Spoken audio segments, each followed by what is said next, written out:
Blog Talk Radio.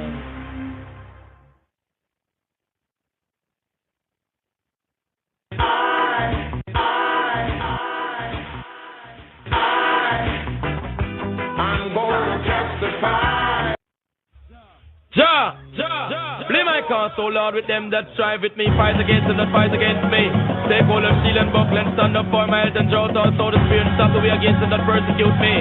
Say unto my soul, I am thy salvation. But I'm tell you.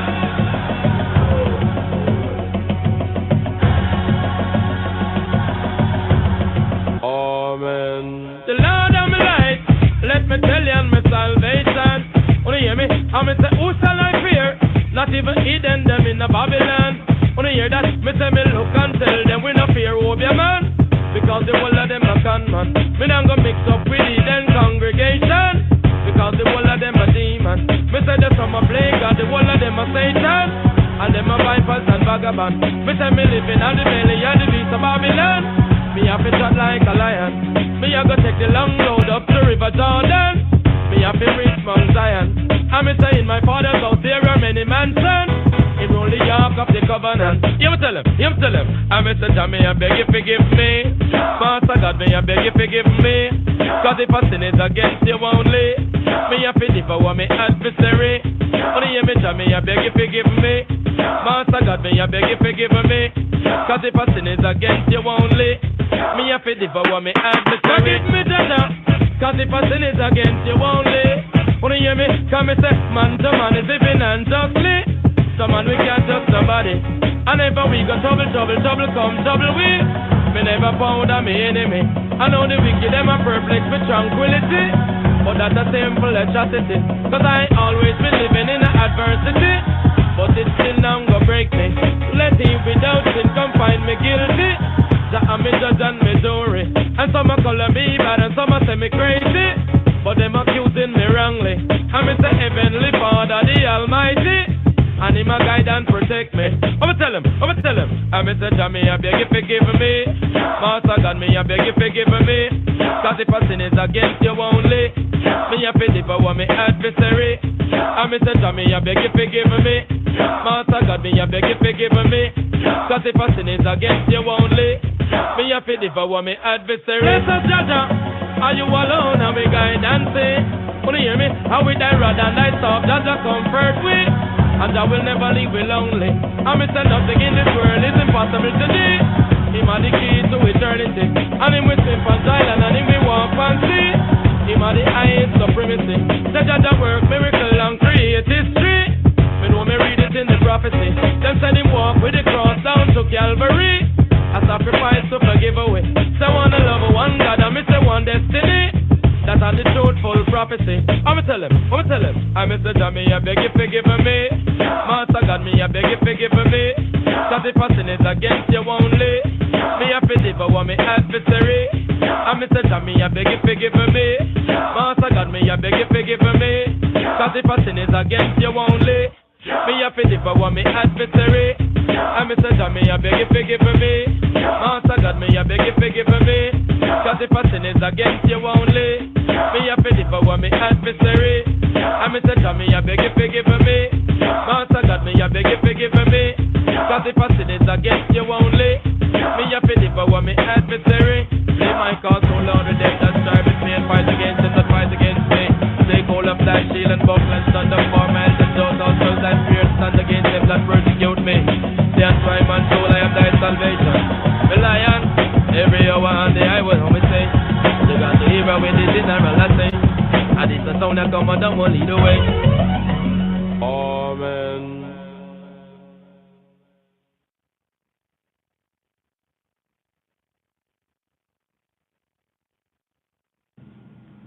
The Lord's Prayer in English.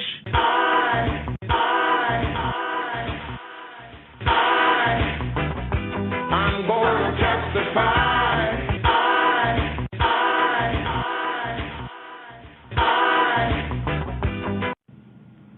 The Lord's Prayer in English, Ge'ez, and Amharic. After this manner, therefore pray ye. Matthew chapter 6, verse 9. Our Father who art in heaven, hallowed be thy name, thy kingdom come. thy will be done, on earth as it is in heaven. Give us this day our daily bread, and forgive us of our trespasses, as we forgive those who trespass against us. And lead us not into temptation, but deliver us from evil. For thine is the kingdom, the power, and the glory, forever and ever. Amen.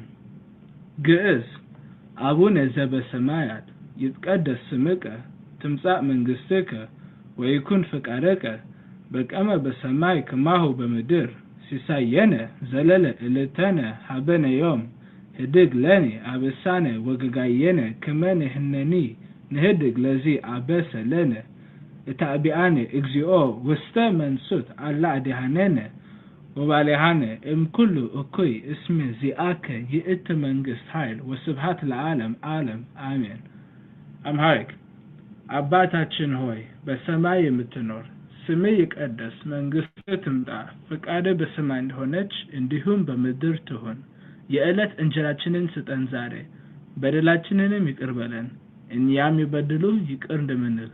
አቤቱ ወደ ፈተና አታግባን ከክፉ ሁሉ አድነን እንጂ መንግሥት ያንተ ናትና ኃይልም ክብር ምስጋና ለዘላለሙ አሜን።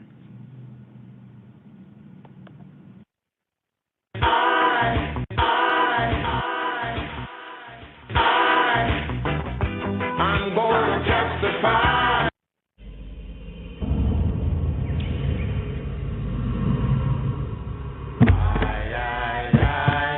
Oh, Jah.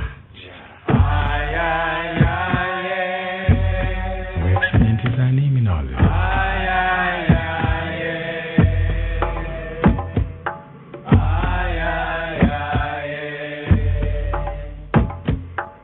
Our Father, who art in heaven, hallowed be thy name. Thy kingdom come, thy will be done on earth as it is in heaven. Give us this day our daily bread, and forgive us of all trespasses, that we'll forgive all those who trespass against us. And lead us not into temptation, but deliver us from all evil. For thine is the kingdom, the power, and the glory, forever and ever. Selah.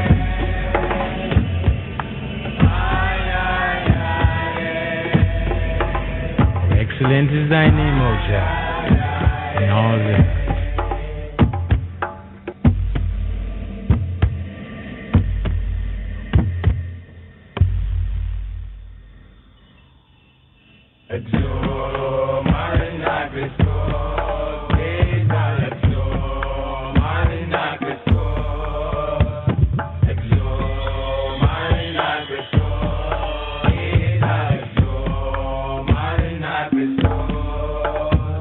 አባታችን ሆይ በሰማይ የምትኖር ስምህ ይቀደስ፣ መንግሥትህ ትምጣ፣ ፈቃድህ በሰማይ እንደሆነች እንዲሁም በምድር ትሁን።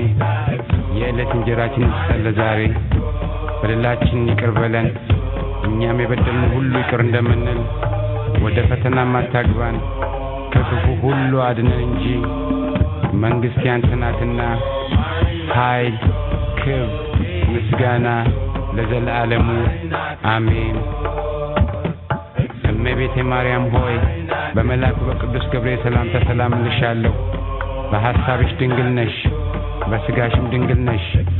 የአሸናፊ እግዚአብሔር እናት ሆይ ላንቺ ሰላምታ ይገባል። ከሴቶች ሁሉ ተለይተሽ አንቺ የተባረክሽ ነሽ። የማኅፀንሽን ፍሬ ጌታ ኢየሱስ ክርስቶስ የተባረከ ነው። ጸጋ የተመላሽ ሆይ ደስ ይበልሽ፣ እግዚአብሔር ካንቺ ጋር ነውና ከተወደደው ልጅሽ ከጌታችን ከመድኃኒታችን ከኢየሱስ ክርስቶስ ዘንድ ይቅርታ ለምኝልን ኃጢአታችንን ያስተሰርይልን ዘንድ ለዘለዓለሙ አሜን። እግዚኦ ማረና ክርስቶስ። በስመ አብ ወልድ ወመንፈስ ቅዱስ። በስመ አብ ወልድ ወመንፈስ ቅዱስ። በስመ አብ ወልድ ወመንፈስ ቅዱስ አሃዱ አምላክ አሜን።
The path of the righteous man is beset on all sides by the iniquities of the selfish and the tyranny of evil men. Psalm 82. מזמור פ"ב, מזמור לאסף,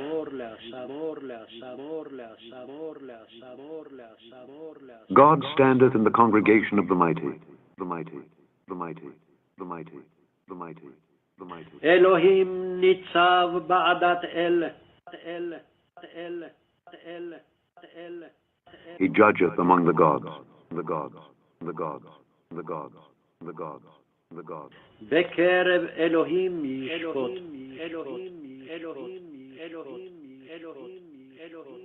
How long will ye judge unjustly and accept the persons of the wicked?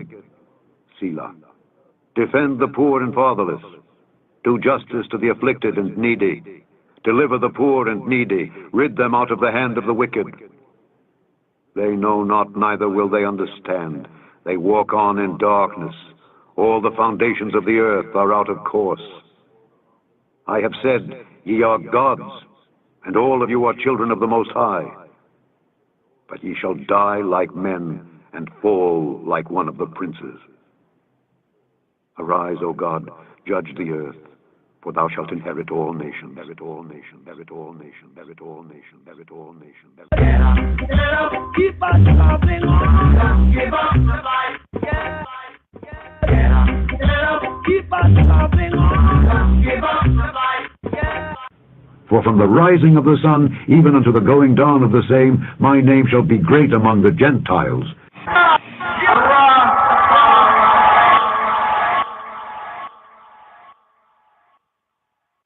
And in every place incense shall be offered unto my name, and a pure offering. For my name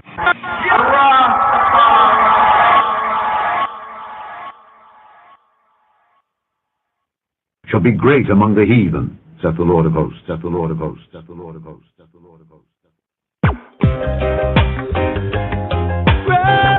Rastafari, Holy Emmanuel, Jamaica, Marcus,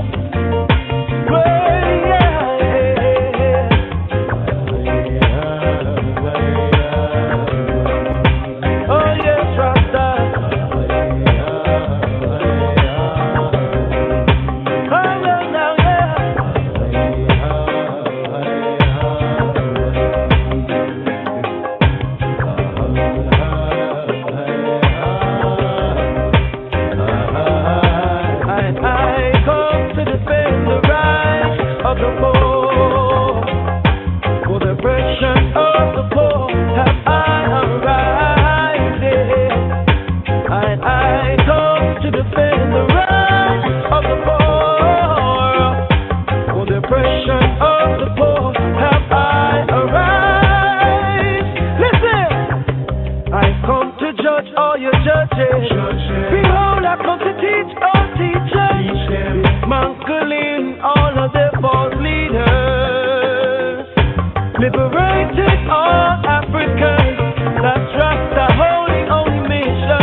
is Rasta mission. So tell them just say, this is judgment on Babylon. Well, yeah, Rasta come to defend the rights of the poor. For the oppression of the poor have I arised. Rasta come to defend the rights of the poor. For the oppression of the poor have I arised. Listen, they tried to kill the father and they could not slay the son. They tried to destroy Mama Africa, the foundation of creation. Oh yes, the foundation of creation. Well, yeah, I come to defend the rights of the poor. For the oppression of the poor have I arised. Rasta come to defend the rights of the poor. For the oppression of the poor have I arised. Listen, I come to judge all your judges. Behold, I come to teach all teachers. Dismantling all of their false leaders. Liberating all Africans. That Shiloh holy only mission. Liberating all Africans. That is Rasta mission. So tell them just say, this is judgment on Babylon. Well, yeah, Rasta comes to defend the rights of the poor. For the oppression of the poor have I arised. I come to defend the rights.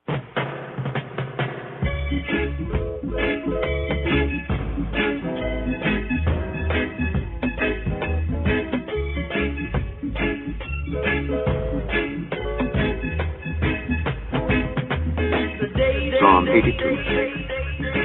מזמור פבט, מזמור לאסף.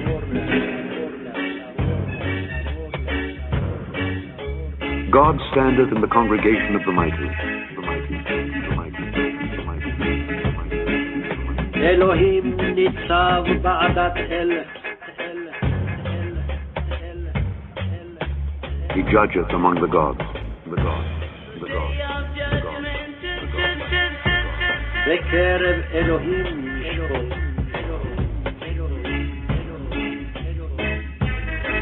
How long will ye judge unjustly and accept the persons of the wicked? Selah. Defend the poor and fatherless.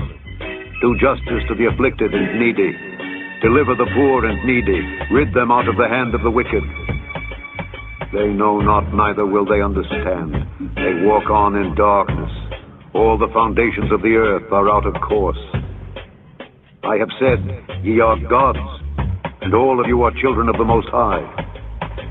But ye shall die like men, and fall like one of the princes. Arise, O God, judge the earth, for thou shalt inherit all nations.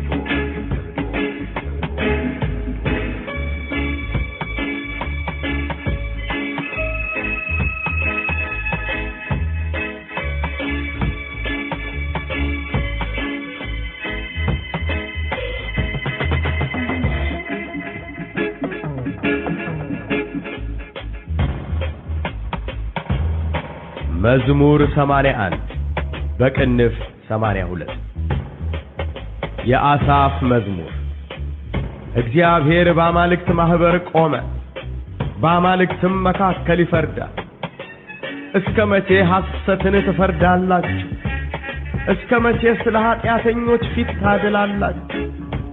ለድሆችና ለድሃ አደጎች ፍረዱ፣ ለችግረኛውና ለምስኪኑ ጽድቅ አድርጉ።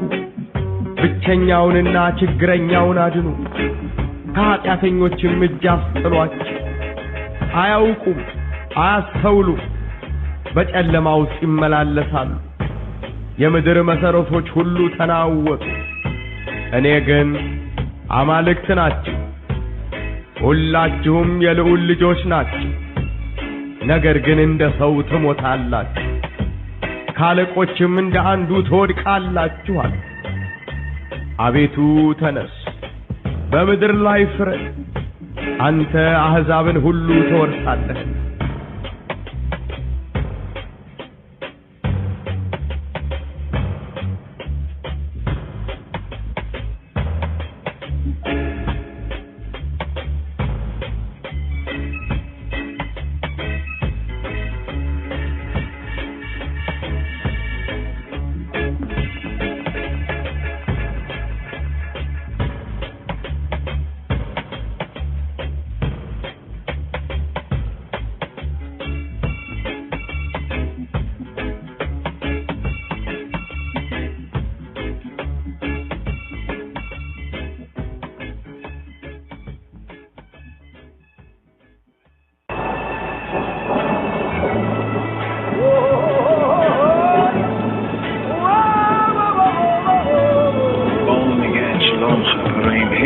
Today's daily song, we have song.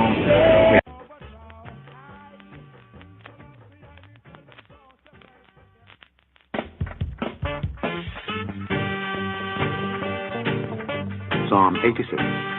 מזמור פ"ו תפילה לדוד.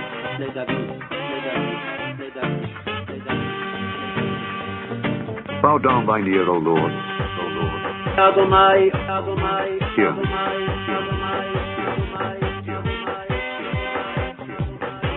הטה אדוני אוזנך ענני. For I am poor and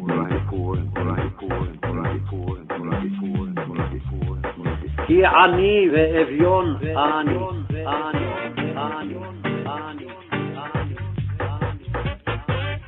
Preserve my soul, for I am holy.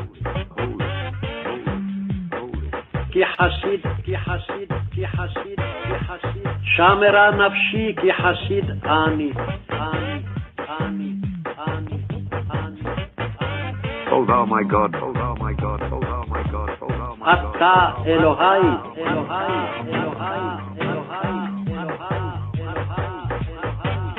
save thy servant that trusteth in thee. הושע עבדך הפותח אליך.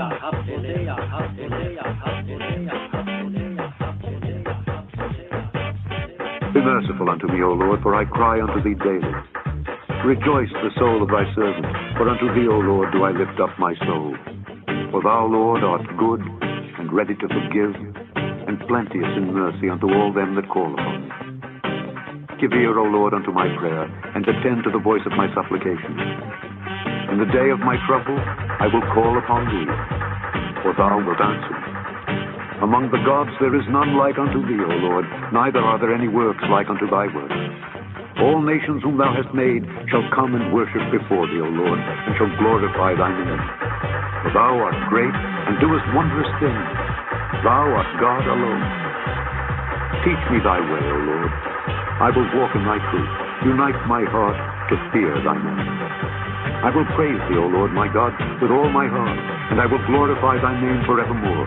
For great is thy mercy toward me, and thou hast delivered my soul from the lowest hell.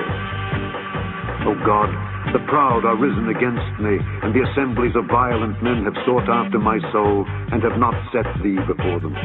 But thou, O Lord, art a God full of compassion, and gracious, long-suffering, and plenteous in mercy and truth. O turn unto me, and have mercy upon me. Give thy strength unto thy servant, and save the son of thine handmaid. Show me a token for good, that they which hate me may see it and be ashamed. Because thou, Lord, hast holpen me, and comforted me, and comforted me, and comforted me, and comforted me, and comforted me, and comforted me.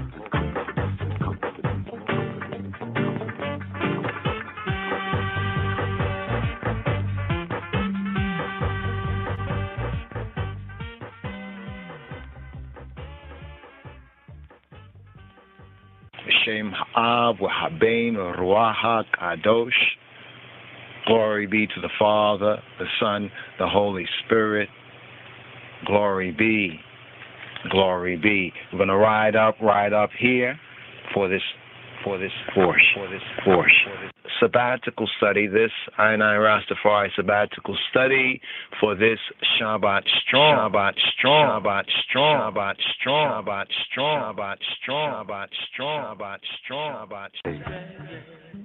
Now they that died in the plague were 14,700, beside them that died about the matter of Korah. And Aaron returned unto Moses unto the door of the tabernacle of the congregation, and the plague was stayed.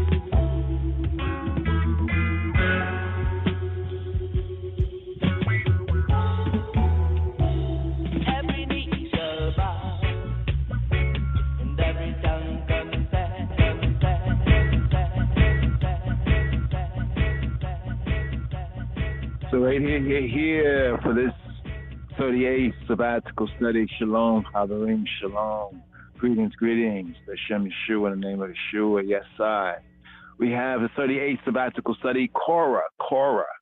It's named after one of the Levites named Korah. It's often referred to as Korah's rebellion.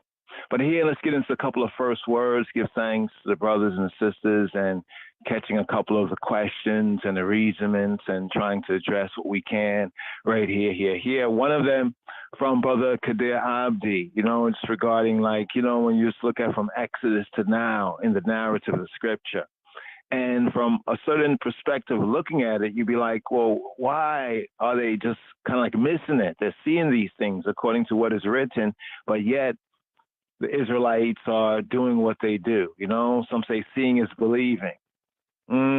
That's kind of contrary to what the scripture teaches, the logos from above. But even so, if you see it, you wouldn't really even have to believe it. You would just know it. You don't have to have faith or credit it. You kind of know it. You get that experience. But despite the experience, we have, so even here in these past 2 to 3, we had situation concerning them complaining, the mixed multitude complaining, the children of Israel complaining about the food situation, Miriam, also complaining against Moshe, his leadership, and his Ethiopian, his Kushawi, his wife. And now here we get to Korah.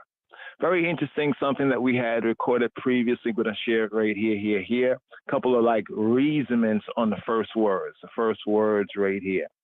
This Torah reading and feeding concerning Korah and Korah's attempted coup, his attempted rebellion, this rebellion and the coup that occurred in the wilderness. And this is after now, even the previous Torah portion concerning the spies and the 10 spies that brought back the evil report that discouraged a whole generation from going forward, and they even wanted to go backward. So this is another highlight. Not all in chronological order, but it kind of gives a sample and an example. So right here, we call this here a first word, a first reasoning, and we compare it with the Brit Hadash, or the New Testament, the Hadis Kidan, the New Covenant, the New Testament scriptures, and particularly with the Corinthian, someone who is mentioned as, in Corinthians, the fornicator. So right here, let's ride up right here. Sabbatical study, this I Rastafari sabbatical study for this Shabbat strong. Havarim, Shalom, Hebrew first words. Korah took men. Wayikach, Korah. Korah took men.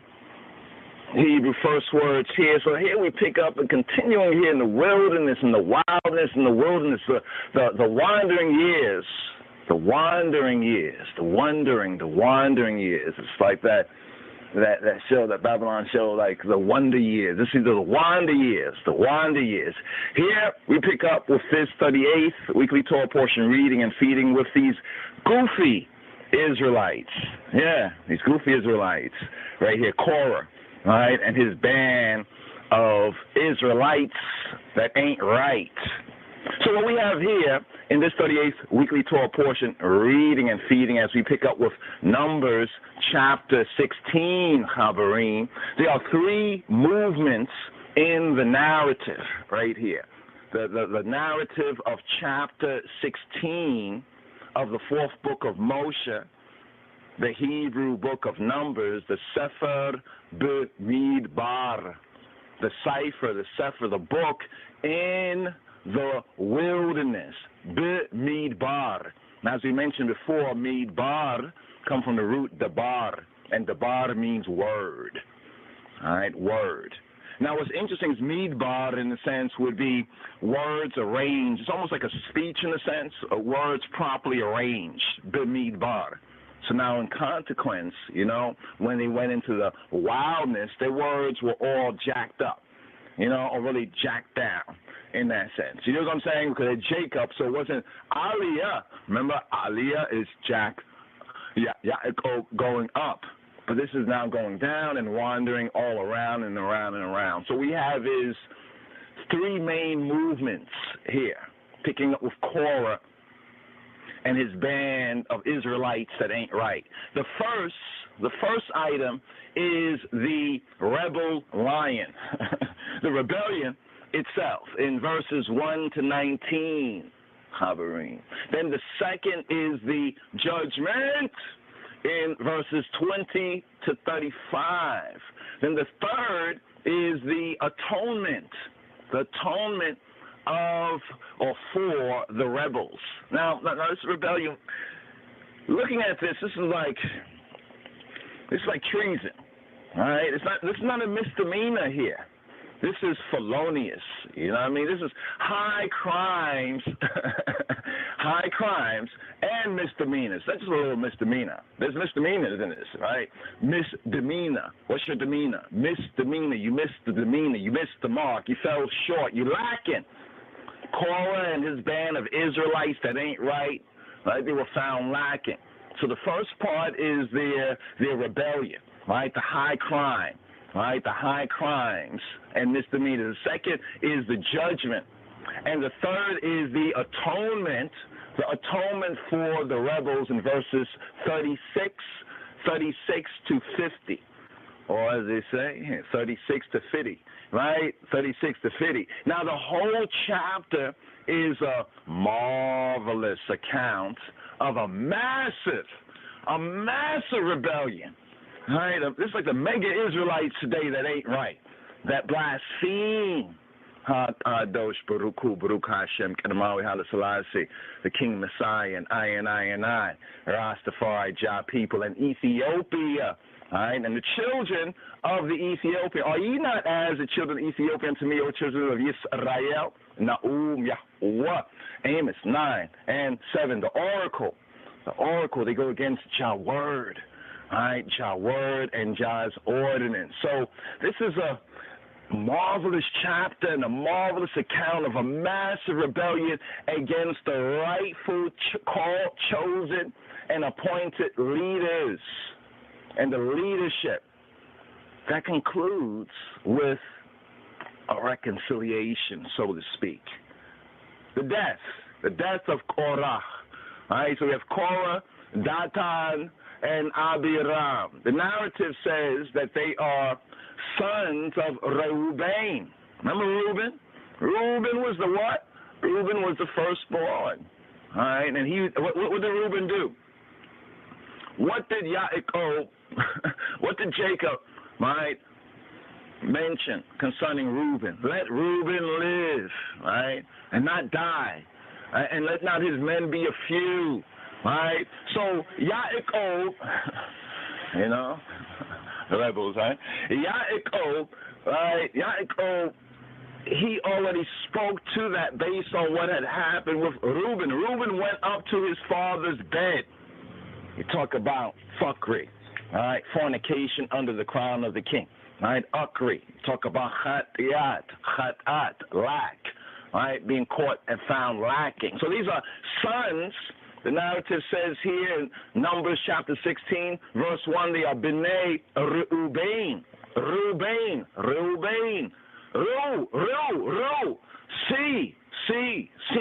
See, all of y'all, look, see.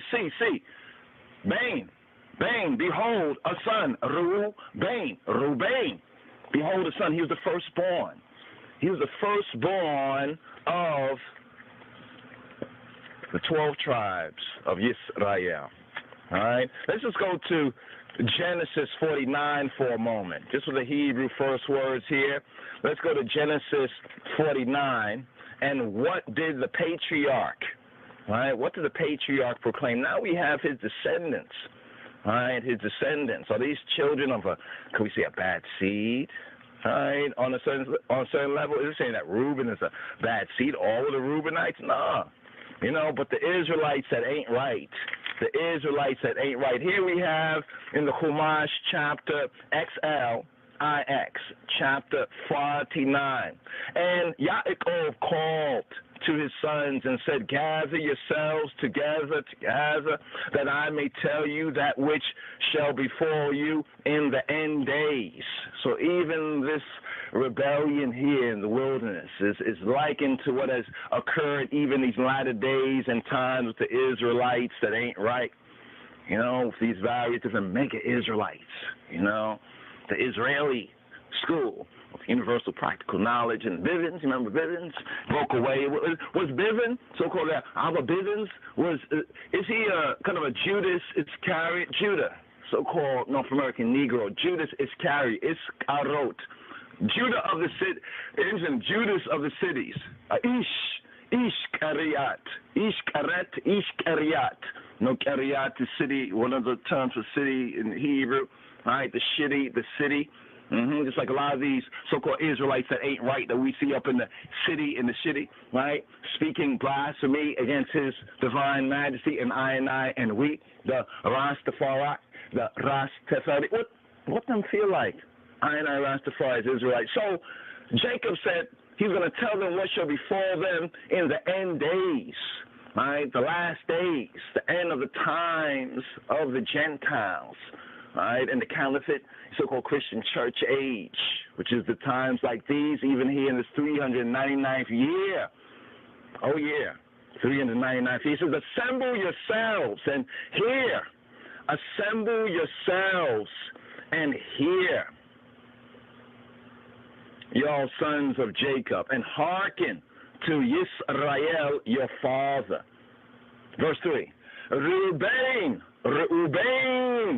thou art my firstborn, my might, and the first fruits of my strength, the excellency of dignity, and the excellency of power, unstable as water. Have not thou the excellency, because thou wentest up to thy father's bed, then defoulest thou it. He went up to my couch. He went up to my couch. Excellency, the excess, the excellency, thou shouldest have been the excess of dignity, right? Of dignity and power over thy brethren, i.e., namely, the priesthood and kingship should have been thine. In other words, in the ideal world, the priesthood and the kingship would have been Reuben's, because he was the what? He was the firstborn, the natural, we can say, the natural issue, the natural firstborn. But Yaakov says he was unstable as water. They say water reaches its own level, but it's it's also a little bit unstable in that process, right? Thou didst hasten. He hastened to vent his temper, thy temper, even as water speeds in its flow. Then defoulest thou it. He went up to my couch. He went up. Thou defoulest. Then defoulest thou that which was wont to ascend my couch. In other words, his couch is bed. You went up to my bed. You went up to my bed. So speaking about a mother ucker in that sense, right? Literally, it wasn't his mother, but it was the father's wife. Do you recall? Do you recall? I think it's a Corinthians. That particular church there, Corinthians, and there was a particular man that was amongst the brethren, and he was sleeping, with his daddy's woman, his father's wife. He wasn't sleeping with his mother. Remember the judgment? Remember the judgment of Paul? Paul wasn't amongst them, but they had wrote to Paul, and they let Paul know, hey, this is what's going on over here. And explain certain things. And Paul noticed that, wait. It's almost like y'all are boasting and bragging about how much progress y'all have been making, and yet you have this uckery. You have this uckery and this folly right there in your midst. And instead of glorying, right, instead of being happy and glorying, y'all should have been sad. Y'all should have been weeping and mourning. And then he gives instruction of what to do, right, with this mother ucker, right, in that sense. We won't say, well, it wasn't his mother, literally, but it was his father's wife. It's principle, right? It is actually principle, as we say, it's principle over personality. Principle over personality. It's obvious that this one amongst them was somewhat. Right, was somewhat. Here we go. It's 1 Corinthians chapter 5. In 1 Corinthians chapter 5, the part 3, immorality. In that sense of the avon. All right, vanity. All right, avon. Awen. Like Beth Aven, right? Beth Avon, Beth Haven. The house of iniquity, the house of vanity. It was immorality rebuked. And discipline, discipleship enjoined. Immorality rebuked. When we say it's moral theocracy of his divine majesty. Immorality rebuked and discipline enjoined. And the connection with this particular chapter right here, 1 Corinthians, we're making with this rebellion, right? This rebellion of Korah, right?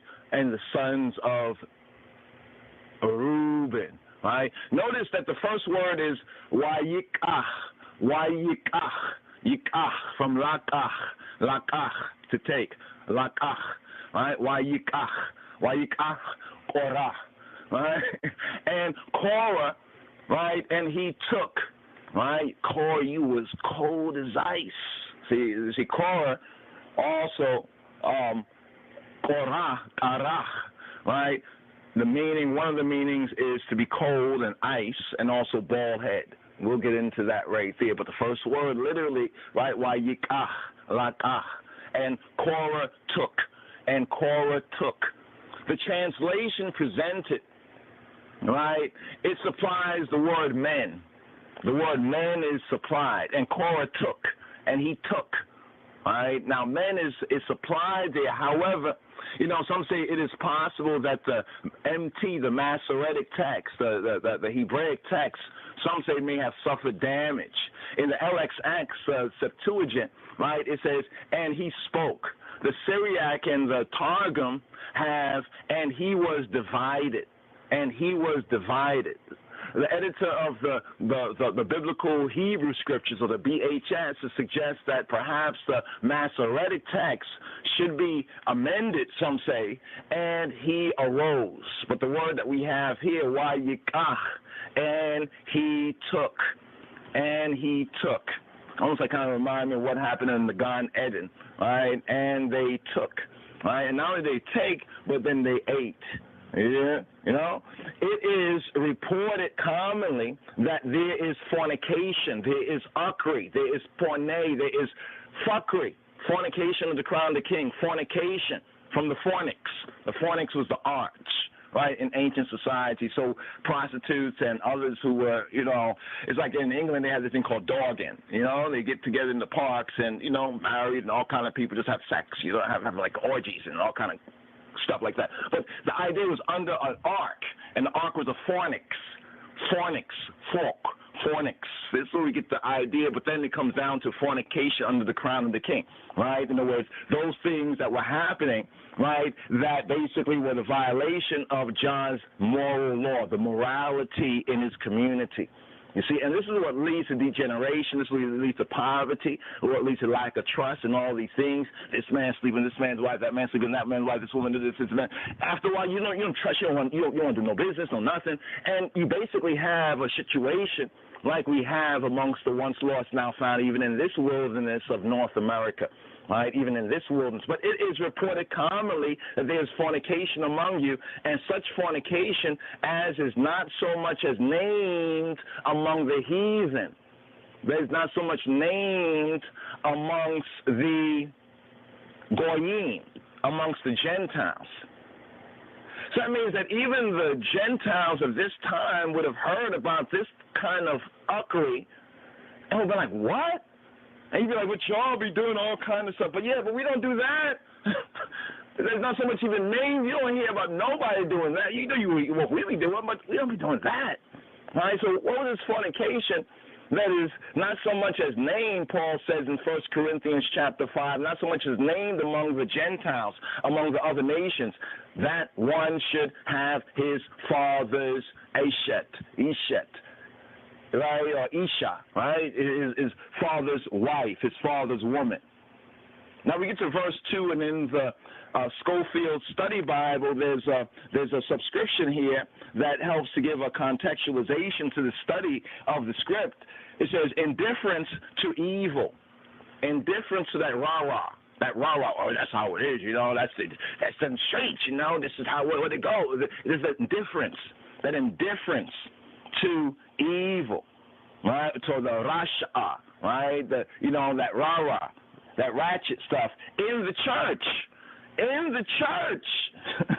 You need to get into the black church? No, we need to come out of Babylon. My people, the result of that is what? Division. So the indifferences to evil in the church results in divisions. Remember when Martin Lucifer in this context said, oh, eye, tooth for tooth, we all be blind and handicapped.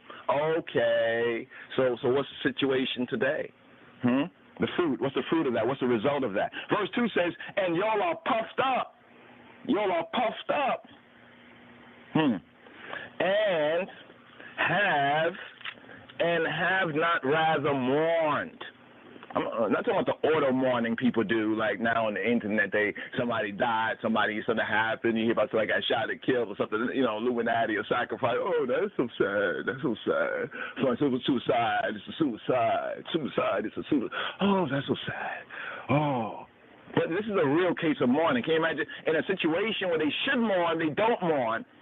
And then they be auto mourning when they shouldn't mourn, just like in the previous Torah portions. The complaints, the anans, getting to the loons, getting to the murmurings, right? Ye are puffed up. Y'all are puffed up and have not rather mourned, that he that have done this deed might be taken away from among ye, from among y'all. All right. You see, what contempt this pours upon the divisions among the Corinthians, among these early churches, right? The Corinthians, and then we have the Apollians and the Paulians and the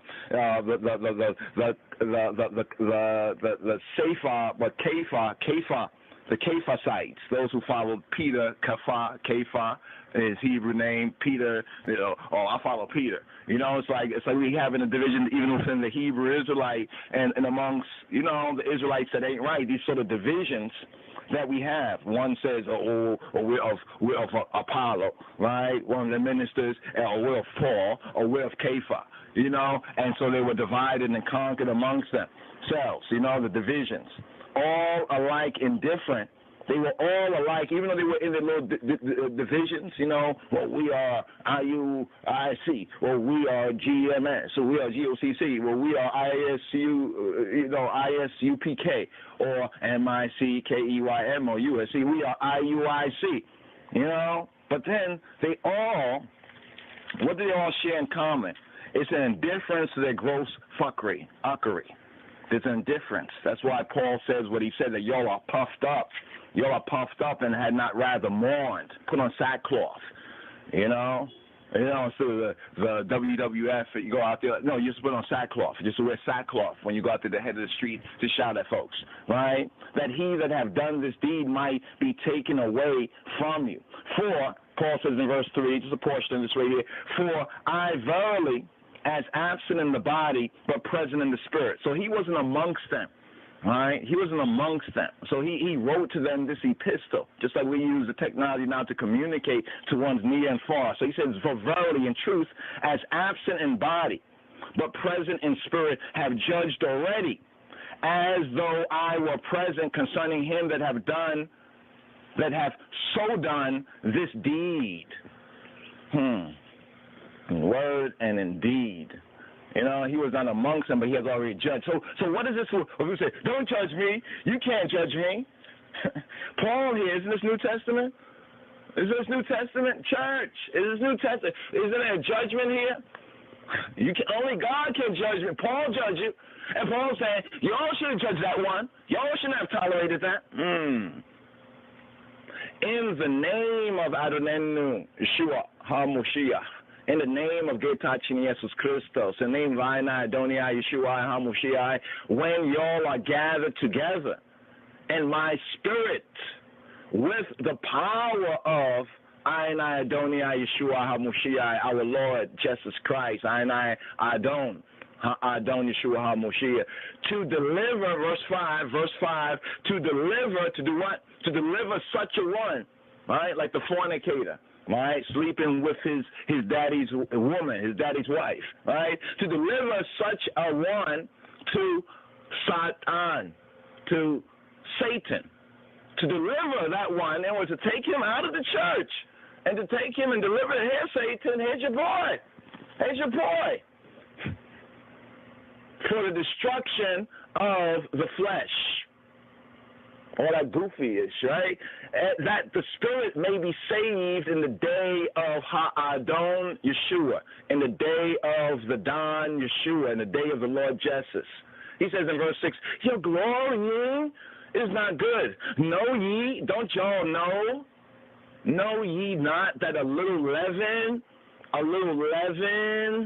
leaveneth the whole lump, the leaven, right? That leaven.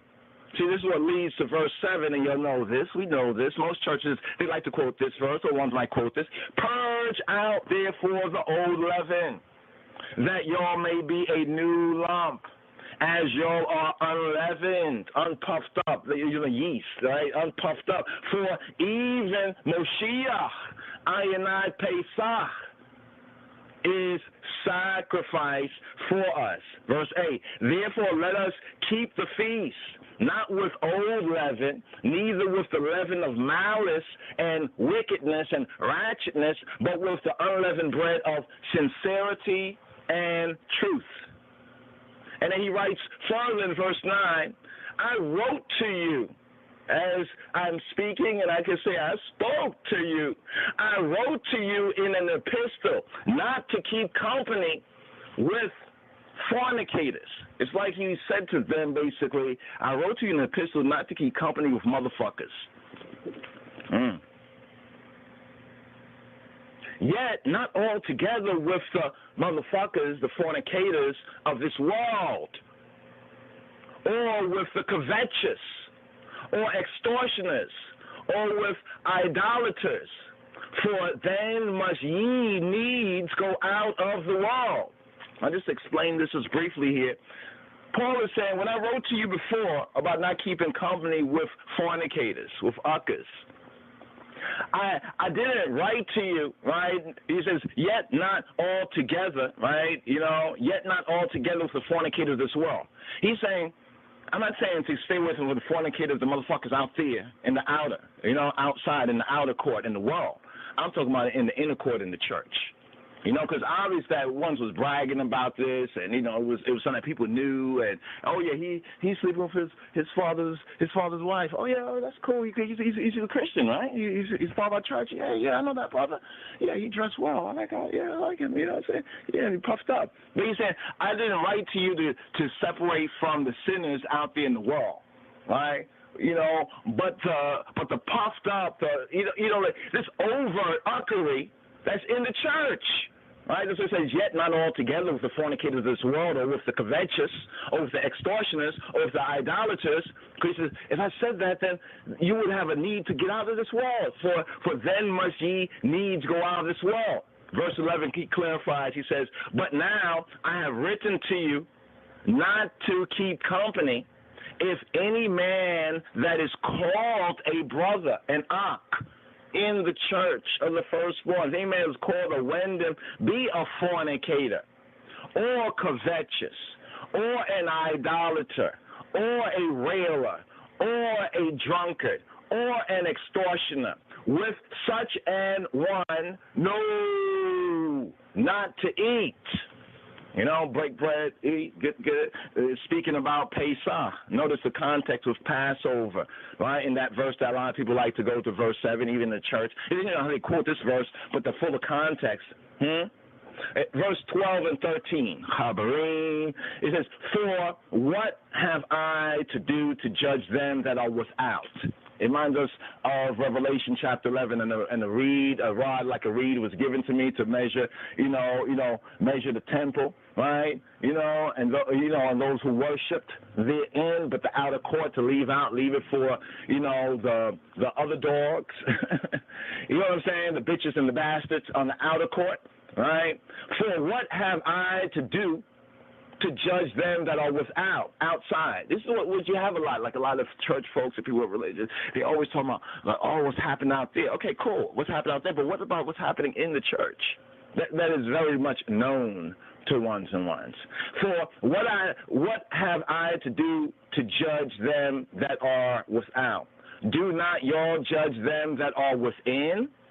In other words, it's almost like judging the outer things. Oh, look what kind of suit he wearing. Look what kind of dress he wearing. Look what kind of hat he wearing. Look, judging the outer. What about the inner? What about the heart?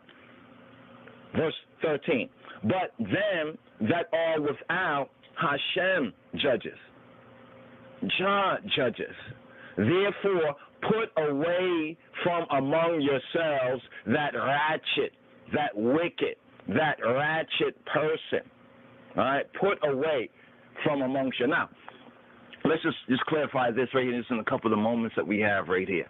All right, just a couple of the first reasons, the first words on this 38th weekly Torah portion reading, seeing the connection with Korah, them crazy bald heads. All right, the crazy, that's Korah. It means both bald head and also means ice. Them cold as ice. It's so interesting right there. We can get into that aspect of it. But in this reading from 1 Corinthians, there's that verse. We just briefly want to just rehearse that verse. Now, some people say, oh, this sounds kind of, verse 5, it says, to deliver such a one to Satan.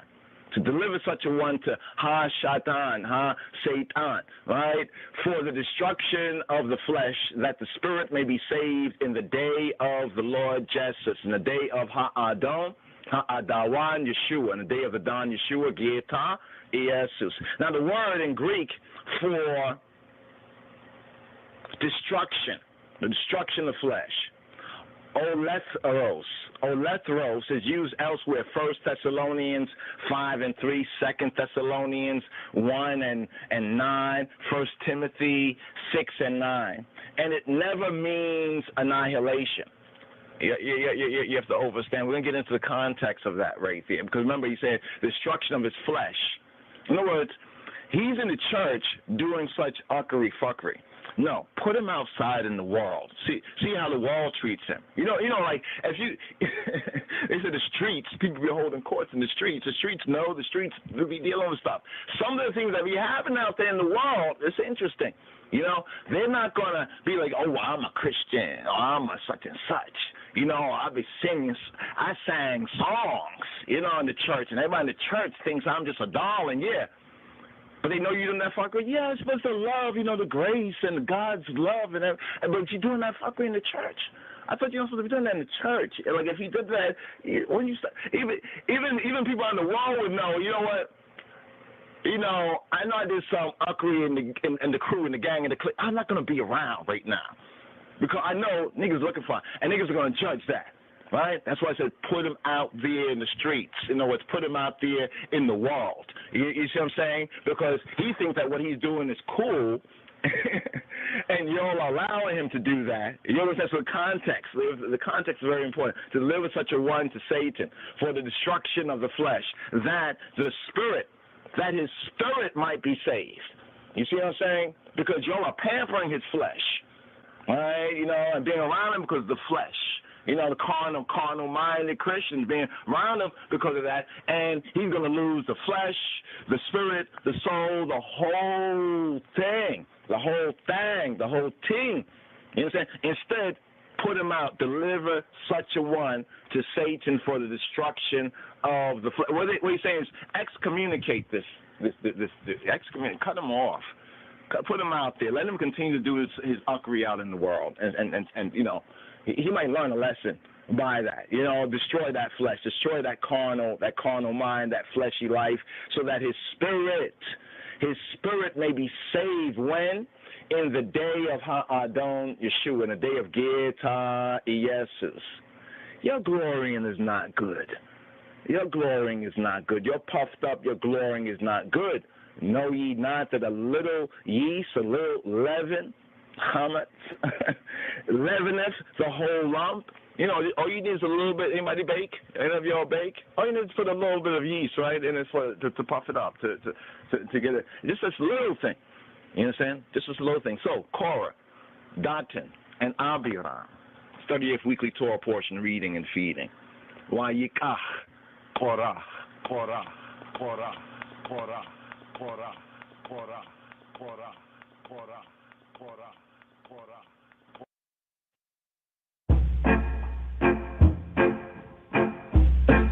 Rasta send no sin, no sin at all.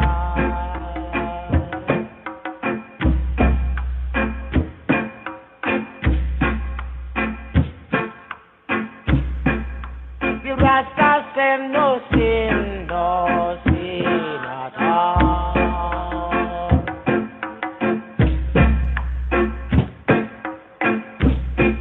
Rasta send no sin, cannot end, curse I all.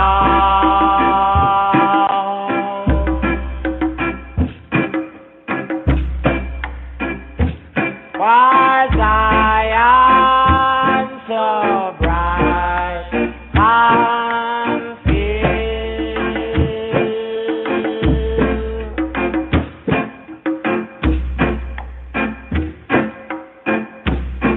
Rasta send no sin, cannot enter beyond. Fire burn! Earthquake in desolate places now. Keep the command.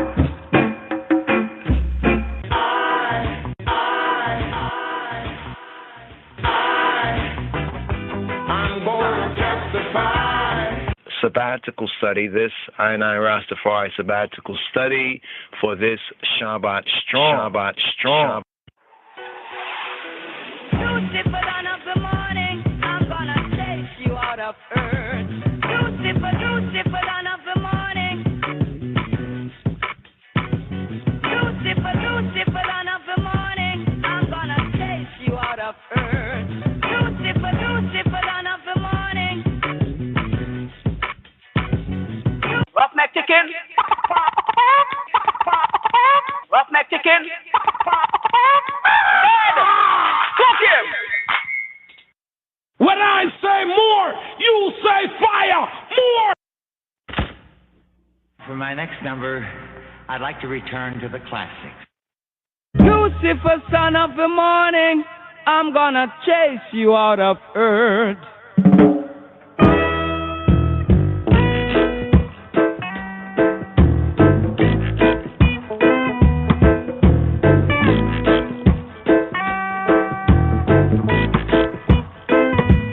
I'm gonna put on an iron shirt and chase Satan out of earth. I'm gonna put on an iron shirt and chase the devil out of earth.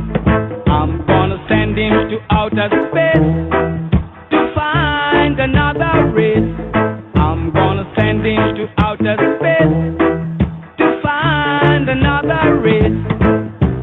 Satan is a evilous man, but him can't choke it on I man. So when I check him, my last in hand, and if him slip, I gone with him hand. I'm gonna put on an iron shirt and chase Satan out of earth. I'm gonna put on an iron shirt and chase the devil out of earth. I'm gonna send him to outer space to find another race.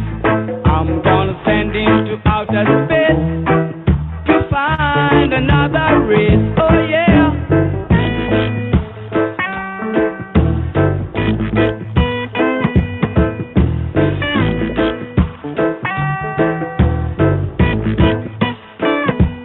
Him have to drop him, park and run. Him can't stand up to judge a son. Him have to left ya with him gun. Dig up with him bomb. I'm gonna put on an iron shirt and chase Satan out of earth.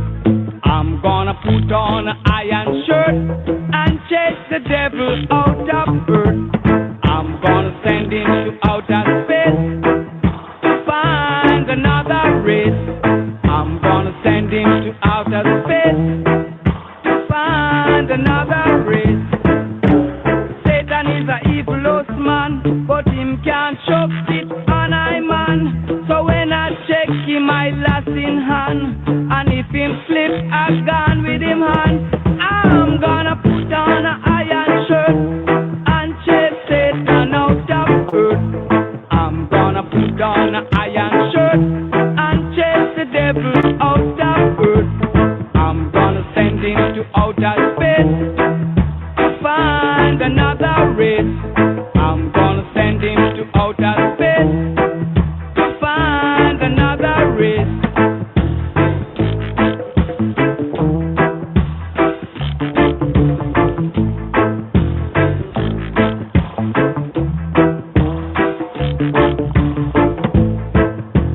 Move ya with your gun. Myself left ya with your bum. Oh yeah, move ya with your bum. Myself left ya with your gun. Sabbatical study, this I Rastafari sabbatical study for this Shabbat strong. Shabbat strong. Shabbat strong. Shabbat strong. Shabbat. So what about those crazy, those crazy bald head rastas and those crazy bald heads with locks? Something about what John says right here, what's in the word right here. If the Lord, if the Lord is pleased with us, then he will bring us into the land. I hear repatriation is a must, but see, there's Yahweh and there's doing it your way. All right? There's Yahweh and there's doing it your way. There's his way and then there's our way. It's very interesting right here, even from the previous Torah reading and feeding, considering and concerning the spies that were sent to the land, and how that now leads us here to Numbers chapter 16. So here in the fourth book of Moses, and now the fifth reading from the fourth book, and how it segues with the previous. Just want to find this chapter right here and also touch on Korah. So now here we're in Korah, the Torah reading and feeding for this Shabua, for this week, from Sunday, first day, to the seventh day, the Sabbath day. Here we pick up with the years of wandering. Now the previous Torah reading and feeding showed us that the spies, one from each of the 12 tribes, they spent about 40 days in the land. Now there was 12 of them. 10 brought back an evil report. And it says that they slandered not Jah, not the Most High, not the Almighty directly, but they slandered, get this right here, they slandered the land. Now, we were speaking about how many ones and ones, will say, oh, Africa, we're from Africa, but the Africans, this and that, and they're slandering the land. It's almost like the same thing that is going on. They say, oh, the people are too strong for us, so forth and so on. But it's interesting what did Caleb say? What did Caleb say? Caleb said something very, very interesting in Numbers chapter 14. Numbers chapter 14, that loop right there with Dennis, the Prince of Reggae Brown, Dennis Brown's Milk and Honey. That was a Milk and Honey mix right there, and the remix right there. From Numbers chapter 14 verse 8, where it says, if the Lord, if Yahweh, if Jehovah, he who he be, the Almighty, delight in us, if the true God, the true power, delights in us, right? That power in us, the power of life, the living one, then he will bring us into this land and give it to us, a land that floweth with milk and honey. So for more than 40 years, I as Rastafari, and those even before I said that repatriation, returning to the land, is a must. Now, a few have gone forward. But this is what the word here says, that if he delights in us, he will bring us into the land. But then in verse 9 it says, only rebel not. Rebel not. I are rebels, so only rebel not, y'all, against Jehovah, neither fear, false evidence appearing real, ye, y'all, the people of the land. Does it not say in the scripts that the earth is the Lord's and the fullness thereof? So does it really matter which people and which land? And you hear people say, this land is my land. So, but really, isn't it his land if we believe that way, right? Only rebel y'all not against Jehovah, neither fear the people of the land, for they are bread for us. Their defense is departed from them, and Jehovah is with us. This is the link right here, even the scripture with Emmanuel. You know when they say Emmanuel, that with us is El, that he who he be is with us. Fear them not. Fear them not. But then what does it say in the next verse, verse 10? But all the congregation, got to watch them church folk, right? All the congregation, what they do? All the congregation, Numbers chapter 14, verse 10, but all the congregation bade stone them with stones. They begged that ones would stone them. Stone them. Right, stone them because they said that we can do this? So those of us who say to our people who have been discouraged that we can do this, if we do it Yahweh, the astray people, the Korah-like people, what they want to do? They want to stone those who say we can do this. Yes, we can. Yes, I can. But their fear, the false evidence appearing real, is so strong that they would stone those who are encouraging them. Yes, we can. Yes, we can do this. Don't be discouraged at how things seem. It's not how they really be. But all the congregation bade stone them with stones, and the glory of Jehovah appeared in the tabernacle of the congregation before all the children of Israel. And Jehovah said to Moses, how long will this people provoke me?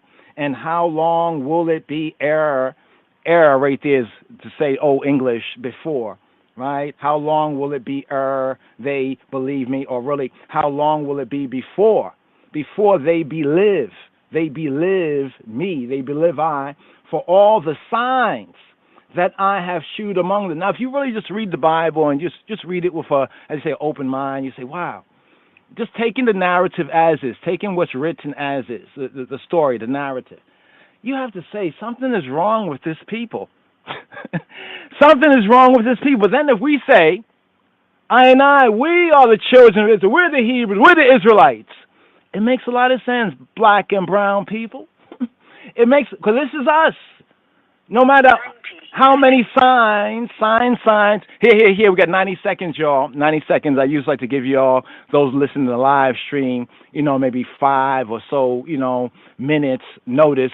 90 seconds to hear the full of full. We got a second part of the Midrash to study on Psalm 72, today's daily psalm according to royal order, after the order of Melchizedek. So we've got a part 2 coming forward in the grace period of the podcast. If you can hear it now, or you can hear the replay on demand. 515-602-9761, 515-602-9761, or you can check the links either at the Blog Talk /LOJ Society for the replay on demand, whenever, while supplies last. So here, about to go in the grace period of this podcast, 515-602-9761. But just to bring this out right here, for all the signs that I have shewed among them. If we think as Israelite, as Hebrew people, we who admit that, right? Because some other people may not admit that, but if we really do admit that, then we have to admit that for all the signs that have been shown to us, even over this 400 years, to we black and brown peoples, once lost, now found, sheeple of the house of Israel.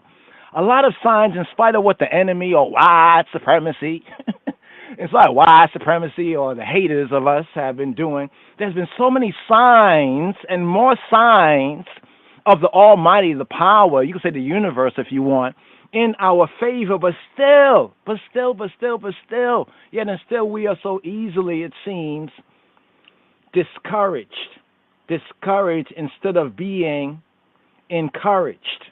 So just to bring out this part, now how does this segue right here from the previous, the 37th Torah portion, Shalach, Lekah, Shalach, send, Lekah, send for yourself, men. Here we are at Korah, picking up with Numbers chapter 16. So here, the years of wandering. The second item, the gainsaying of Korah. The gainsaying. Now that's an old English term, but just for the youths and the babes, the gainsaying is like talking back. It's like back chatting. The gainsaying. I say something and somebody say something against what I say, or you say something and they kind of talk back. They're trying to gain a saying. You say, well, you was wrong with that. Well, you was wrong too. Something like that right there. The gainsaying of Korah. Now, what's interesting about Korah? So somebody say, well, that's Old Testament. We're in the New Covenant, the New Testament. But the fact is that there would be no New Testament if there was no Old Testament. In fact, the majority of quotes, Christians, that you have in the New Testament are actually based on what you have in the Old Testament. So just think for a moment. If we just take out, right, all the Old Testament quotes, basically there would be no New Testament. So recognize that this is still the revelation of the Almighty. So here we pick up with Numbers chapter 16. That's why I asked the question about what about those crazy bald head rosters, those crazy bald head with locks, with dreadlocks. I know some of y'all be like, are you the bald head? Okay, maybe I am. But what does bald head really mean? So you first have to define what bald head, we're talking about naturally, if I had a receding hairline, that means that I'm a bald head according to, are you a child of Jah? So it's according to his word and his way. Oh, that's what you think. No, but what does he think? See, and getting to the root of this so-called bald head idea, not from the so-called if it's from the natural, then what about the spiritual? If it's from the physical, then what about the metaphysical? If it's the earthly, then what about the heavenly? Bringing it to the heavenly heights, first of all, we're going to have to first get a good groundation, as that ladder was on heaven, the Jacob's ladder going to heaven, was on earth going to heaven. So here, getting a earthly foundation, a groundation. First things are the earthly things. Korah, the literal meaning of Korah, as we explained before, but explained again, Korah in the Hebrew, Korah, the meaning, the Hebrew meanings is bald, smooth, crystal, clear. The real sense is iced and cold, bald-headed, without horns. Because the real sense is like a cold, like for example, in wintertime, the land is bald of crops. That's the real sense of it, because of the cold and it's not conducive to growing crops. That's the idea right here. All right, so bald head in the true Rastafari way is a metaphor. You know, there's many ones who want locks and dreadlocks, and some of them have low receding hairlines. It just happens as you get old, and you know, things, you know, just genes or whatever like that. That could not be the meaning of it just from the outer, because spiritually it's supposed to be about the inner. So here, from the natural, from the earthly, from the physical to the metaphysical, Korah, the first mention of Korah we have is a son of Esau. A son of Esau in Genesis chapter 36, verses 14 and 16. The second one is the son of Izhar, descended from Levi through Kohath. That's the one we're talking about here in this Torah portion. So we have two Korahs here. We have Korah, who's a descendant of Esau. You could say the bad side of the family, right? And then we have another Korah who's descended, you know, from Levi, right? From Lewi, the good side of the family, right? Now, this Korah here, in this 38th sabbatical study for this 7 days, this Shavua, this week, this Korah was one of those who rebelled against Moses and Aaron, and who was destroyed, according to the scriptures, according to the Bible, by the earth opening her mouth beneath him and swallowing him up in Numbers chapter 16. Now, that's the physical, 5 cycle. The metaphysical, taking that right there as the basic bill, the metaphysical is coldness, korah, cold, unproductiveness of life and good. Because in wintertime, just was speaking to my earthly about this too, you know, like, it's interesting, we watch nature. You know, we see nature. We see when summertime come, you know, if you have a backyard or there's trees around, you see when summertime or springtime come in, everything begins to grow again and so forth and so on. I mean, everything grows. The weeds and everything grows, right? But then when wintertime and, you know, the season is changing, fall, the leaves start falling, as it gets colder, nothing really can truly grow. That's the idea of coldness and unproductiveness. So in the natural sense, the Korah sense of baldness is like the earth is not able to produce because it's unproductive, it's cold, the sun is further away, the light is not strong enough to do what it does in the spring and the summertime. So coldness and unproductiveness of life and good, because of one not being, because of one not being willing to be guided in love and in the love faculty. Now, how does this link with Korah? Well, Korah was descended from Levi. Levi, according to the Hebraics, right, of it, in the Hebrew sense, Levi signifies the love faculty, Lewi. In the Hebrew, Lewi actually means joining. It has a sense of joining. So Levi or Lewi signifies the love faculty in individual consciousness by way of the law, the Torah, the direction, instruction of Elohim, of the true power. Now, there's an interesting link here. We're referring to the Metaphysical Bible Dictionary right here in our Torah studies. There's a link here to Asir, A-S-S-I-R, Asir. Asir was a son of Korah. And since we're here on the air with this right here, which is on scroll here, we got a hard copy. Ones and ones can download a soft copy from lojs.org, right? And the soft copy should be out there in circulation as well. But we will recommend getting a hard copy. Here, Asir. Asir, in the Hebrew, Asir means captive.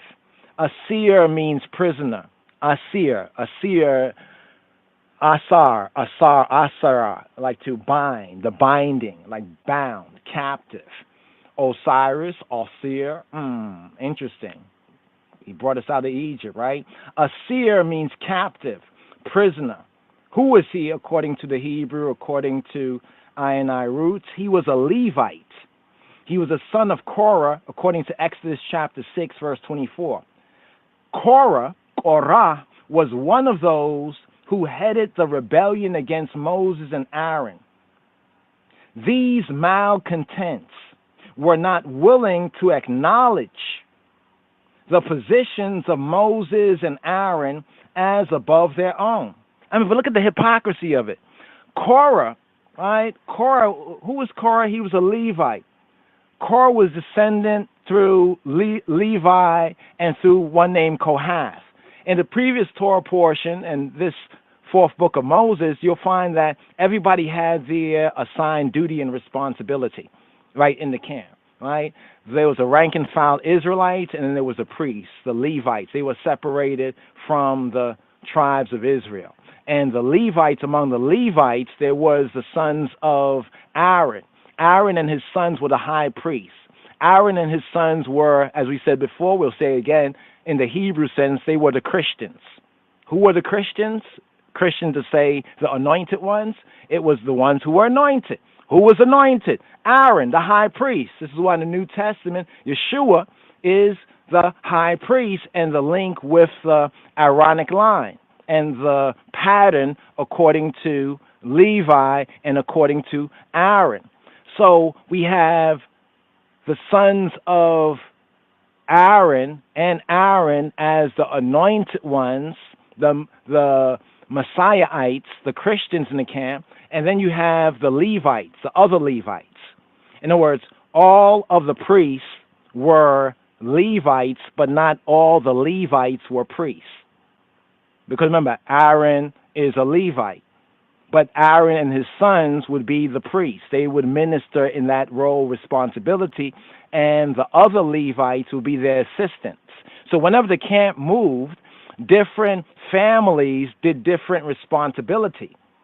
And if I'm correct, Kohath and his descendants, they were those who had the privilege to carry the Ark of the Covenant. I'm sure you're familiar somewhat, though it might not be accurate, what you've seen elsewhere. Raiders of the Lost Ark, the Ark of the Covenant, the Ethiopia connection with the Ark of the Covenant, and what the Ark of the Covenant was according to the Scripture, and, what you have heard about it elsewhere. So him, talking about Korah, he was a Kohathite who were descendants of the Levites, and it was his privilege and those of his particular family of the Levites that had the privilege of carrying the ark, of bearing the Ark of the Covenant. Any other Israelite that even touched it, as in the time of David, they could get electrocuted, because it was a high-grade communication device. But we can get into that at another time. But they had that privilege of bearing the ark upon their shoulders. I'm talking about literally upon their shoulders, right? But still, they were not contented. And they had a rebellion led by Korah against Moses and Aaron. Saying to Moses and Aaron, you take too much on yourself. Stop for a moment. Stop, Korah. Stop for a moment. I mean, whether you fawned over Moses and Aaron or not, in the reality, according to the Bible, just according to the story and the narrative we have in the Bible, look how ungrateful. Look how, spiritually retarded this was, how ungrateful this was. Because in the narrative, it was Moses and Aaron that basically got them out of that situation. It was Moses and Aaron that Jah talked to. So Korah, just quiet. No, he didn't. Right? So what do we have here? Malcontents. These malcontents were not willing to acknowledge the positions of Moses and Aaron as above their own. But they thought, and they said sometimes too much thinking is not good, right? But they thought that they could fill the places of leadership. So what we have here in this 38th sabbatical study for the Shabbat Strong is about leadership. It's about leadership. Like a lot of ones want to be the leader, but they don't have any leadership skills. They just got a big ego, right? But they thought that they could fill the places of leadership and the high priesthood just as rightly and just as capably as did those whom Elohim had chosen for these places. This is what we have in this Torah reading and feeding here in Numbers chapter 16. Korah and the others who rebelled with him and their families were destroyed by the earth's opening beneath them and swallowing them. Now, some would say, oh, that's not right. But you know what it is about? It's about the responsibility, and this is to my brothers as mine. You know, we like, I'm the man, I'm the man, I'm the man, I'm in charge, I'm the man, I'm the head. Christ is my head, and I'm the head of my woman, my family. Well, if you are, then that means everybody under your headship. It's like right now we have a head, right? You have a head, you have a body. If your head, your mind, your brain, your thoughts make a wrong decision, like to say, if your mouth write checks that you can't cash, then, the whole body's affected. And this is why their families were affected by their bad decision. And it happens all the time. It still happens, all right? But the metaphysical of Asir, we're still on Asir and Asar, right? Remember, these languages, even of the different nations, ancient Egypt, all connect together. So we can learn a lot about even Egypt if we really study Torah. Asir, the metaphysical of Asir, is that Moses represented the divine law, Torah. Torah is more than law in the Hebrew, it's direction, instruction. And Aaron represented the executive power of divine law, of divine instruction. Korah, he springs from love in the sense of Levi. It's interesting looking at Levi and look at the word Love. When we pick sense out of nonsense, there's some connection there. Levi, Lovi, Levi, Lawi.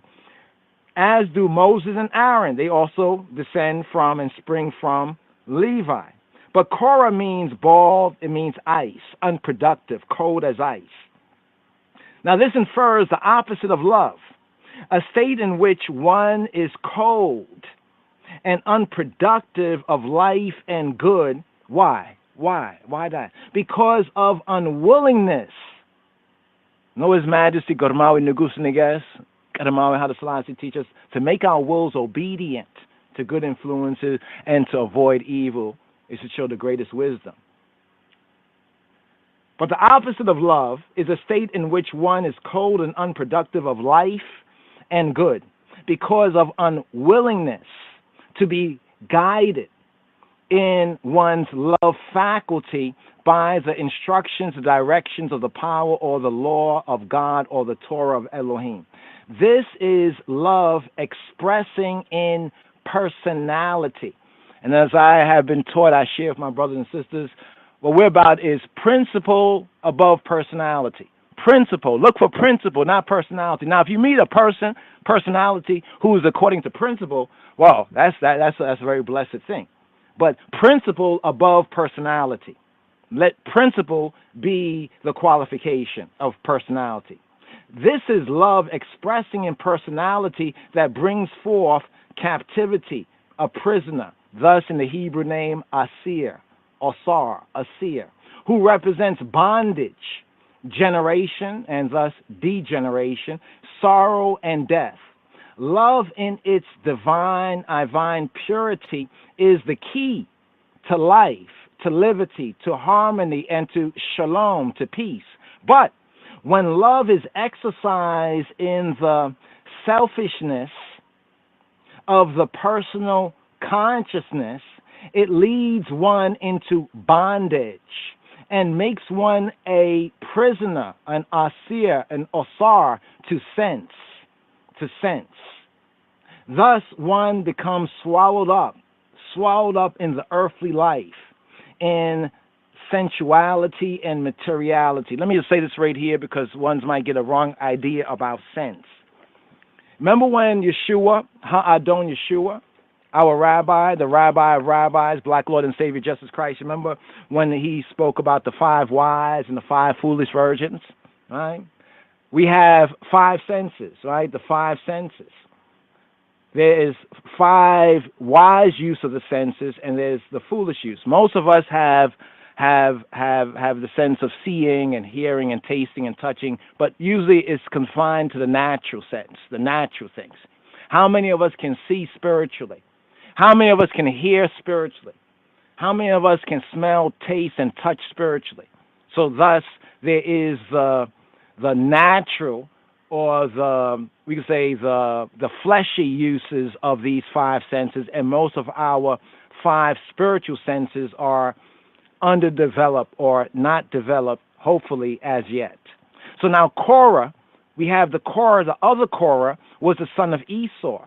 It's interesting that we have Korah here, who was a Levite, who was one of those who had the privilege of carrying the Ark of the Covenant, but it'll be him and his merry band of malcontents, of ingrates, that rebelled against Moses. And then we have another Korah who was the son of Esau. Esau, the brother of Jacob. But anyway, Korah, son of Esau, denotes the coldness and the crystallization. You know, when something crystallizes like water, it becomes ice. And the barrenness, the lack of fruitfulness, thus the bald idea, lack of fruitfulness of consciousness that results from the dominance of the mind of the flesh. So Esau, metaphysically, Hebraically, Esau represents the mind of the flesh, because there's a mind of the spirit and there's a mind of the flesh. Now, even in those who are truly spiritual, right, there is the carnal and the fleshy type. But it should never, ever dominate. Thus the teaching of His Majesty, the King of Kings, good over evil. So a lot of people trying to destroy evil, but can't even do good, right? So the mind of the flesh, Esau in the individual. Now there were also those known as the Korahites, like the Israel and Israelites. We have this in Numbers chapter 26, verse 58, as well as Exodus chapter 6, verse 24. Who are these? Those were they who belonged to Korah. The Levites descended from Korah, great-grandson of Levi. Metaphysically speaking, the Korahites are thoughts on the spiritual level, the higher level, understanding the earthly, the natural type first, and then growing in grace and that knowledge.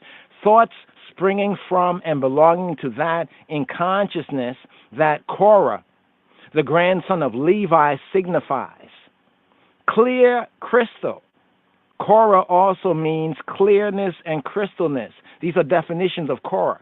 This bespeaks of a comprehension that would aid in the raising these Korah thoughts to the love and to the productiveness, Lika, the productiveness that belongs to the true nature. So we can say that Korah, he even fell away from his true nature. Because, you know, there's names in the Bible, and sometimes we only get one example of a particular name, but if we study the name, we're like, wow, that's a really good name. What does that mean? That means that the person who used the name in the biblical narrative was unable to live up to the goodness of the name. Now, what's interesting that in the New Testament, we have Korah spelled as Kor, C-O-R-E. More properly, it should be K or Q-O-R-E, but we have Kor, K-O-R-E or C-O-R-E. Right? Now, what's interesting is that in Jude, just to bring out this Jude quote, and we're going to ride to the second part of the Midrash, of the study of today's psalm right here, but just to give some emphasis here at the third, moving into the fourth day of this 7 days of this Shabuah, in the Hebrew of this strong, a.k.a. the weak. But we keep it strong by growing in grace and the knowledge. Let's go to Jude. Jude, hey Jude. Let's turn to Judas. I pause there because some people say, Judas, fire burn, he's the one. No, there's more than one Judas in the Bible. Jude here is Judah. But here's what it says concerning this Korah here. We'll pick up with Jude. Which chapter? You asked that? It's only one chapter. Jude, one chapter, verse 8. All right, pick up with verse 8 and just this section here. It says, likewise, here the apostate teachers are described. Apostasy, apostate means to fall off, like teachers that may have been teaching the right thing, but they fell off. Verse 8, likewise, also these filthy dreamers defile the flesh, despise dominion, speak evil of dignities. Yet Michael, the archangel, when contending with Diablos, the devil, the liar, he disputed about the body of Moses, durst not bring against him a railing accusation, but said, Yahuwah rebuke thee. In other words, Michael and Diablos and Hasatan and Satan wanted to dispute about the body of Moses. Like a lot of people say, who buried Moses? Or how could Moses write the 5 books? These kind of little kooky questions. I mean, they're interesting, but Diablos, Satan disputed about the body of Moses, right? But Michael, using that divine wisdom, he didn't bring against him a railing accusation. Like sometimes, you could say, read somebody their whole record. Read them, and you did this and you did that. No, he didn't bring a railing accusation, like the whole, what they call it, rap sheet. He didn't read Satan's rap sheet to him. All he said was that Jehovah rebuked thee. But these speak evil of those things that they know not. But what they know naturally, as brute beasts, in those things they corrupt themselves. This is a deep sentence if you break it down and study it to get the meaning. But these speak evil of those things that or which they know not. You ever come across that? Somebody speaking evil of something and they don't really even know about it? Like people say, the Bible says this. Oh, no, you're saying the translation. It used to be the translation, and the Israelites and the Hebrews, but do you know any Hebrew? So we have to watch that, right? We may have questions, but don't speak evil of that which you know not.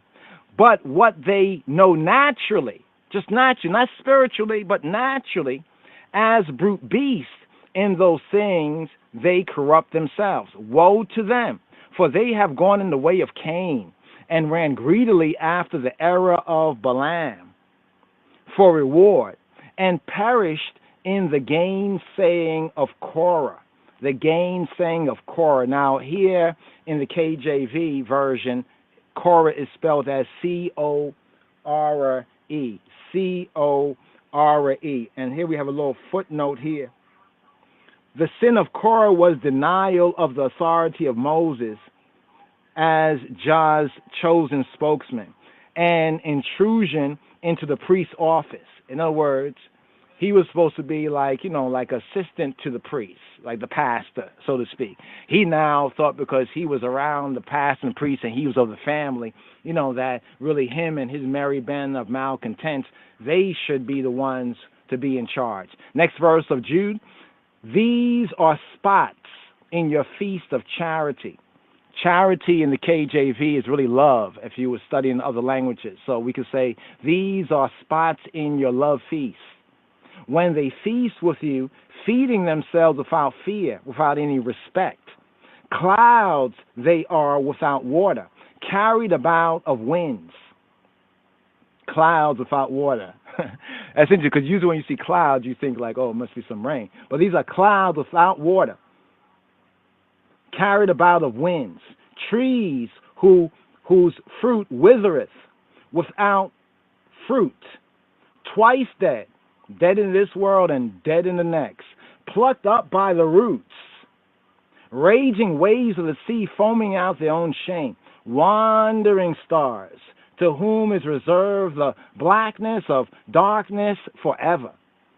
And Enoch also, the 7th from Adam. The book of Enoch is also very important for us disciples to read at this time. Enoch. And Enoch also, the 7th from Adam, prophesied of these, saying, behold, Adonai, the Lord, cometh with 10,000 of his saints to execute judgment upon all, and to convince all that are ungodly, or ungoodly, among them of all their ungoodly deeds, that they have ungoodly committed, and of all their hard speeches, which ungoodly sinners have spoken against him. These are murmurers, complainers, walking after their own lust, walking after their own desire. They desire their way. They don't desire Yahweh. That's what you see in Yahweh. He already had a high calling, along with his merry band of rebels. but he wanted higher than high, and thus he fell off. These are murmurers, complainers, walking after their own lusts, their own desires, and their mouths speak of great swelling words. When you read over what Korah says in Numbers chapter 16, his great swelling words, having men's persons in admiration because of advantage. See, because the other guys that went along with him, nobody stopped him and said, yo, you need to fall all the way back, Korah. You need to fall all the way back. You know, we're already in a good position. But because he had men's person in admiration, others were admiring him, nobody checked him and said, yo, you're going to fall off. But they went along with him because they probably admired him. It was just delusion upon delusion, right? Having men's persons in admiration because of advantage. They admired somebody because they figured, well, if Korah now, he becomes the high priest, so I'll become the assistant high priest. But, beloved, remember ye the words that were spoken before of the apostles of Adonai Yeshua HaMoshiach, of our Adonai Yeshua HaMoshiach, Jesus Christ, how that they told you there should be mockers in the last time, who should walk after their own ungodly lusts, their own ungodly desires. These be they who separate themselves sensual, having not the Spirit. And now it says sensual. I know a lot of people get like sex in their head. No, sensual, they just move according to the natural senses. The natural senses. They don't have any perception. It's like their soul is you know, it's cold as ice, and that's the Korah, the situation. Anyway, we're going to let off on Korah right now because we still have a couple more days in the Shabuah up until the Shabbat day to touch a little bit more on Korah. Sabbatical study, this I Rastafari sabbatical study for this Shabbat strong. Shabbat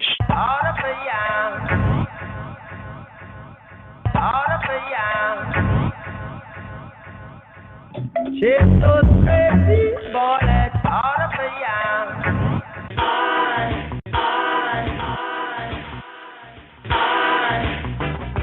I'm gonna testify.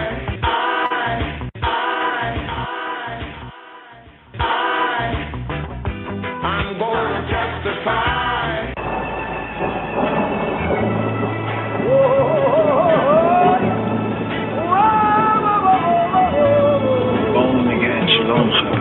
Here we have today's daily psalm. We have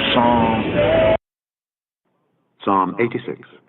מזמור פ"ו תפילה לדוד, לדוד, לדוד, לדוד, לדוד, לדוד, לדוד. Bow down thine ear, O Lord, O Lord.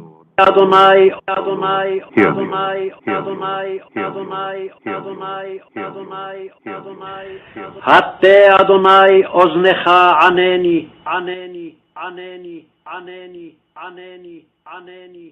For I am poor and needy. For I am poor and needy. For I am poor and needy. For I am poor and needy. For I am poor and needy. כי עני ואביון אני, אני, אני, אני, אני, אני. Preserve my soul, for I am holy, holy, holy, holy. כי חסיד, כי חסיד, כי חסיד, כי חסיד. שמרה נפשי כי חסיד אני, אני, אני, אני, אני, אני. O thou my God, O thou my God, O thou my God, O thou my God. אתה אלוהי, אלוהי, אלוהי, אלוהי, אלוהי, אלוהי, אלוהי. Save thy servant that trusteth in thee, that trusteth in thee, that trusteth in thee, that trusteth in thee, that trusteth in thee. הושע עבדך, עבדך, עבדך, הבוטח אליך, הבוטח, הבוטח, הבוטח, הבוטח, הבוטח, הבוטח, הבוטח. Be merciful unto me, O Lord, for I cry unto thee daily. Rejoice the soul of thy servant, for unto thee, O Lord, do I lift up my soul. For thou, Lord, art good and ready to forgive, and plenteous in mercy unto all them that call upon thee. Give ear, O Lord, unto my prayer, and attend to the voice of my supplications.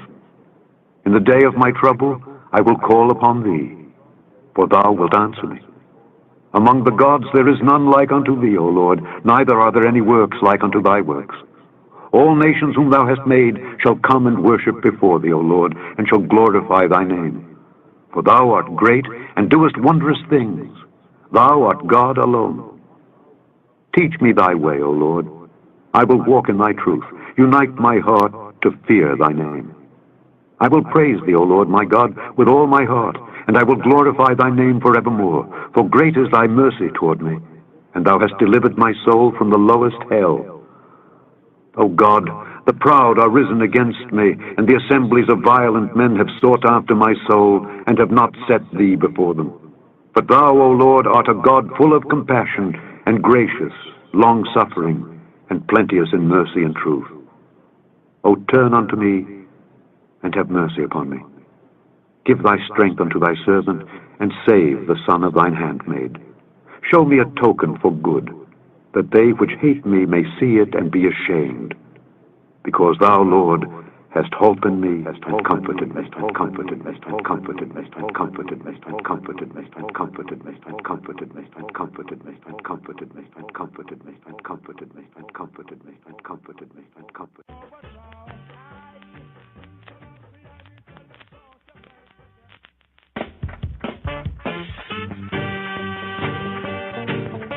Psalm 86.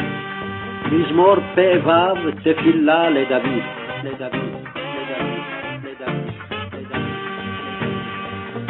Bow down thine ear, O Lord. Adonai, Hear.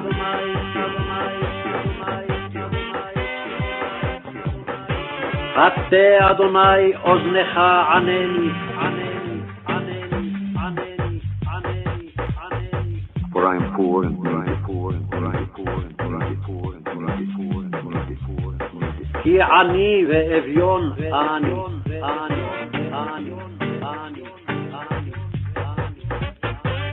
Preserve my soul, for I am holy.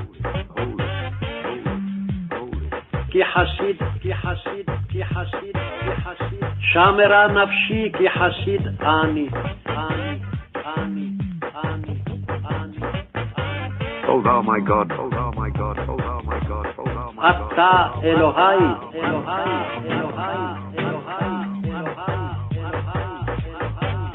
save thy servant that trusteth in thee.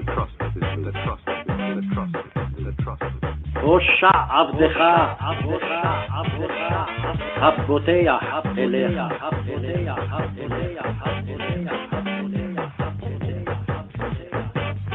Be merciful unto me, O Lord, for I cry unto thee daily. Rejoice the soul of thy servant, for unto thee, O Lord, do I lift up my soul. For thou, Lord, art good and ready to forgive, and plenteous in mercy unto all them that call upon thee. Give ear, O Lord, unto my prayer, and attend to the voice of my supplication. In the day of my trouble I will call upon thee, for thou wilt answer me. Among the gods there is none like unto thee, O Lord, neither are there any works like unto thy works. All nations whom thou hast made shall come and worship before thee, O Lord, and shall glorify thy name. For thou art great, and doest wondrous things. Thou art God alone. Teach me thy way, O Lord. I will walk in thy truth. Unite my heart to fear thy name. I will praise thee, O Lord my God, with all my heart, and I will glorify thy name forevermore. For great is thy mercy toward me, and thou hast delivered my soul from the lowest hell. O God, the proud are risen against me, and the assemblies of violent men have sought after my soul, and have not set thee before them. But thou, O Lord, art a God full of compassion, and gracious, long-suffering, and plenteous in mercy and truth. O turn unto me, and have mercy upon me. Give thy strength unto thy servant, and save the son of thine handmaid. Show me a token for good, that they which hate me may see it and be ashamed. Because thou, Lord, hast holpen me, and comforted me, and comforted me, and comforted me, and comforted me, and comforted me, and comforted me.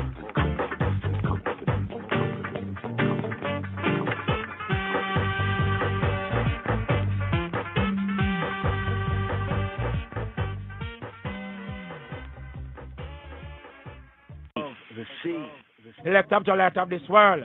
Remember now, lines of King David, Ark of the Covenant, Hebrew language, and you must, little children of the world, learn the Ashanti language, learn the ancient Hebrew language. My Hebrew boy, everything takes time. Mizmor Fe Wawe, Mizmor Pe Vav. Psalm 86, Psalm LXXXVI. Tefillah le Dawid, a prayer of David. Hateh Yahweh azneka neni, ki ani we'ebyon ani. Incline thine ear, O Jehovah. Hateh Yahweh azneka, and answer I neni. Ki ani we'ebyon ani, for I am poor and needy. Shamra nafshi ki chasid ani. Hosha abdeka ata Elohai. Habot eyacha eleka. Keep my soul, for I am godly. Shamra nafshi ki chasid ani. O thou, my God, save thy servant that trusteth in thee. I. Hosha abdeka ata Elohai. Habot eyacha eleka.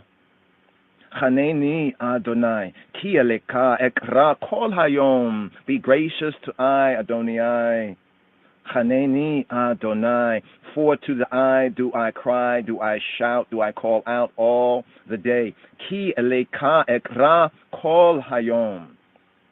Sameach nefesh avdeka, ki eleka Adonai. Nafshi esa, rejoice the soul of thy servant. Sameach nefesha abdeka, for to the eye, O Adonai, do I lift up my soul. Ki eleka Adonai, nafshi esa. Ki ata Adonai, tova wa salach, wi'rava chesed, l'kola koreka. For thou, O Adonai, art good and ready to pardon. Ki ata Adonai, tova wa salach, and plenteous in mercy to all them that call upon thee. I with Rav Cheseda Likola Koreka. Hazina Yahweh Tefilati with Haksheva Bikola Tachinun Notai. Give ear, O Jehovah. Hazina Yahweh to my prayer. Tefilati. Ha'azina Yahweh tefilati, v'haksheva b'kol tachinonotai, and attend to the voice, v'haksheva b'kol of my supplications, tachinonotai, v'haksheva b'kol tachinonotai, b'yom saratia eka raeka. Kia ta'neni, in the day of my trouble. B'yom sarati, I call upon thee. I ekaraeka, for thou the I will answer I. Kia ta'neni, ein kamoka Elohim Adonai, with ein ma'eseka, there is none, no one like to thee I among the gods, Elohim, O Adonai. Ein kamoka ba Elohim Adonai, and there are no works like thine. Ve'ein k'ma'iseka kol goyim asher asita yabowua ve'ishtachevua lefaneka Adonai. V'kabdua lishmeka, all nations whom thou the eye hast made, call goyim asher asita, shall come and prostrate themselves before the eye, Adonai. Yavoa ve'ishtachevua lefaneka Adonai, and they shall glorify thy name. V'kabdua lishmeka, ki agadol ata ve'osea nifalaot ata Elohim levadeka, for thou the eye art great. Ki gadol ata, and doest wondrous things. Ve'osea niflaot, thou the eye art God, art Elohim alone. Ata Elohim levadeka. Horeni Yehovah darkeka e halek ba e miteka yacheda levaviya le yireh Li'yir'ah shemeka. Teach I, O Jehovah, Horeni Yoah, Horeni Yahweh. Teach I Jehovah, Darkeka, the I way. It halik ba miteka, that I may walk, that I may trod in thy truth. Yahed al-Babiyya li-yir'ah shemeka, make one my heart. Yahed al-Babi, to fear, to reverence, to respect thy name. Li-yir'ah shemeka. Odeka Adonai Elohaya Bikola Levavia Wa Ikabda Shemeka Leolam. I will thank, give young for eyes as I will thank thee, O Adonai. Odeka Adonai. I will thank the Adonai, my God. Odeka Adonai Elohai Hailai, with my whole heart. Odeka Adonai Elohai Bikola Lebabi, and I will glorify thy name forever, forevermore, forevermore. With Ikabda Shimka Leolam. Kia Hasideka Gadol Alai, where he is Alta Nafshia Mishola Tachetiya, for great is thy mercy toward me, toward I. Ki chasedeka gadol alai, and thou hast delivered, I delivered my soul. With hitzalta nafshi, for thy eye has snatched my soul, has delivered my soul. With hitzalta nafshi, from the lowest netherworld, the lowest Sheol. Mishola Tachetiya. Elohim Zedim Kamu Alai. Wa Idata Aritzim. Bikshu Nafshi. Welo Samuka Lit Negdam. O Elohim.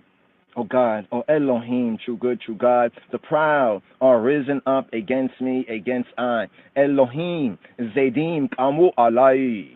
And the company of violent men, Wa'idata Aritzim, have sought after my soul, Bikshu Nafshi, and have not set, Welo Samuka, have not set the eye, Welo Samuka, before them, Welo Samuka Linegdam. We'ata Adonai, El Rahuma, We'hanuna, Rekapayim, Rav Cheseda, Wa'emet. But thou, Adonai, We'ata Adonai, but the I, Adonai, Adonai, art a God, a true good, an El, full of compassion and gracious. We'ata Adonai, El Rahuma, We'hanun, slow to anger, Rekapayim, long nose, slow to anger, Rekapayim, with Rav Chesed, and plenteous, with Rav in mercy, Chesed, with Rav Chesed, Wa'emet, and truth, Wa'emet. Pnei Elaya Wechaneni, Tina Uzeka Le'avdeka, We Hoshi'ah Le'ben Emateka. Oh, turn to I, Tina, turn to I, oh, turn to I. Pnei Elai, turn to I, Pnei Elai, and be gracious to me. Wechaneni, Pnei Elaya, Wechaneni, give, Tina, give thy strength. Tina Uzeka, give thy strength to thy servant. Tina Uzeka le'avdeka, and save the son of thy handmaid. Wehoshi'ah le'bena emateka. Ese imi ota le'tova. We'yerua sonaya we'yeboshu. Ki ata Yahuwah izartani we'nihamtani. Work, say, work in my behalf, say me, work in my behalf, assign, say me, ought, assign, litova, for good. Isai mi otalit oba, that they that hate me may see it. With Yeru Sonai, that they who hate I may see it, the haters of I. With Yeru Sonai, with Yeboshu, and be put to shame. With Yeboshu, with Yeboshu, with Yeru Sonai, with Yeboshu. Kiata Yahuwah, it Zartani, with Nichamtani, because thou, O Jehovah, Ki Ata Yahuwah, for the I, O he who be, who he be, Jehovah, Ki Ata Yahuwah, has helped me, Izartani, and comforted me, with Nichamtani.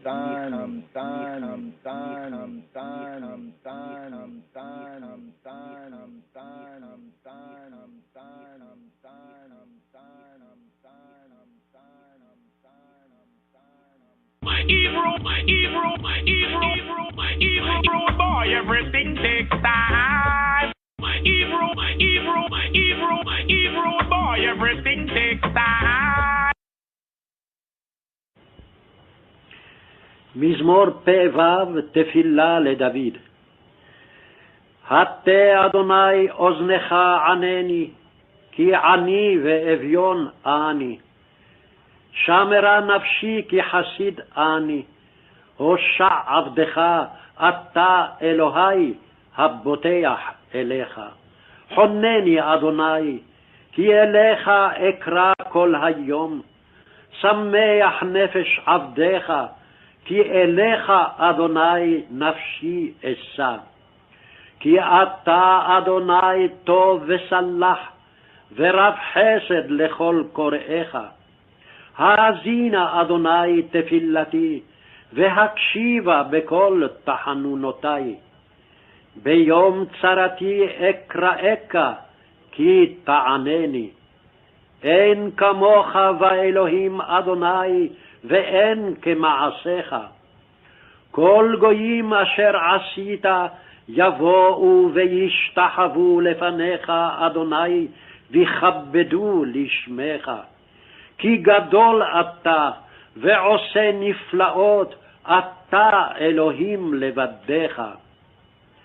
הורני אדוני דרכך, אהלך באמיתך.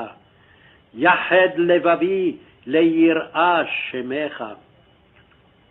עודך אדוני אלוהי בכל לבבי, ואכבדה שמך לעולם. כי חסדך גדול עלי, והצלת נפשי משאול תחתיה. אלוהים, זדים קמו עלי, ועדת עריצים ביקשו נפשי, ולא סמוכה לנגדם. ואתה אדוני אל רחום וחנון, ערך אפיים ורב חסד ואמת.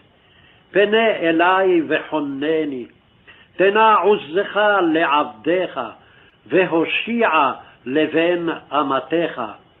עשה עמי אות לטובה, ויראו שונאי ויבושו, כי אתה אדוני עזרתני וניחמתני. Rastafari, Abba Gada, Awazat Taya Kaya Mana Sai Patada Warashata.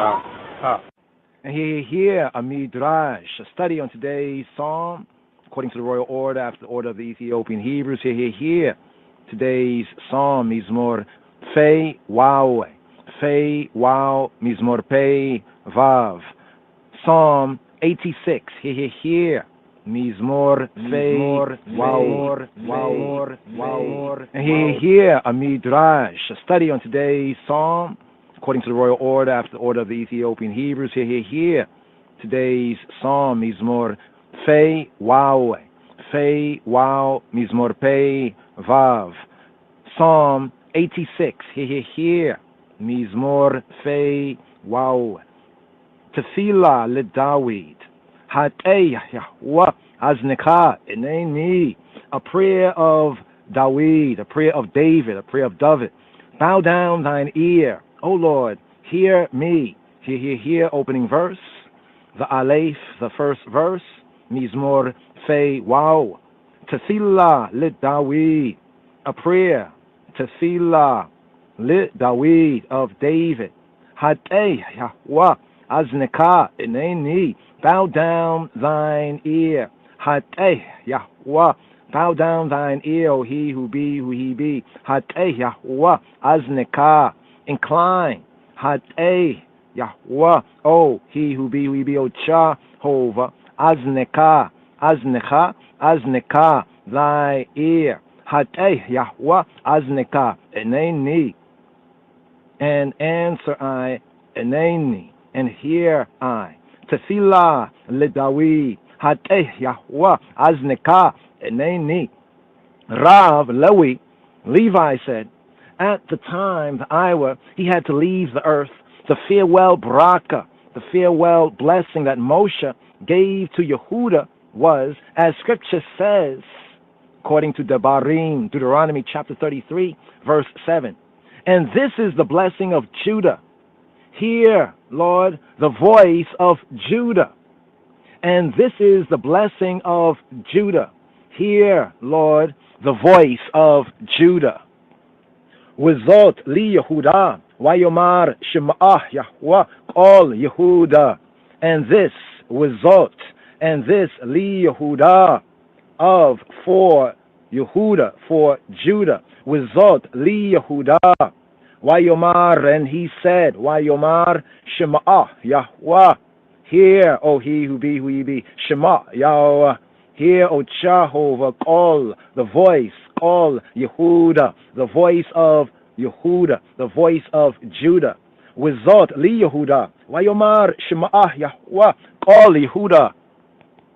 And therefore David was entitled to say, Hatei Yahweh Azneka Eneni, bow down, incline, Hatei Yahweh, O Jehovah Azneka, thine ear, Eneni, and answer I, and hear I, Hatei Yahweh Azneka Eneni.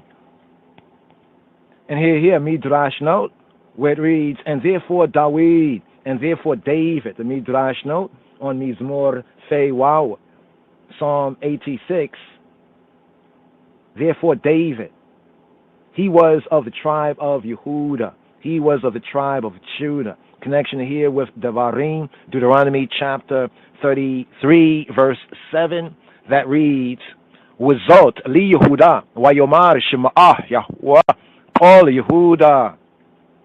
And this, for of Judah, this is the blessing of Yehuda. Hear, O Yahweh, O he who be, who ye be, O Jehovah, the voice of Yehuda. Therefore David, who was of the tribe of Judah, was entitled to say, Hatei Yahweh Azneka Eneni, bow down thine ear, incline thine ear, O Jehovah, hear me, hear I, answer, Eneni, answer I.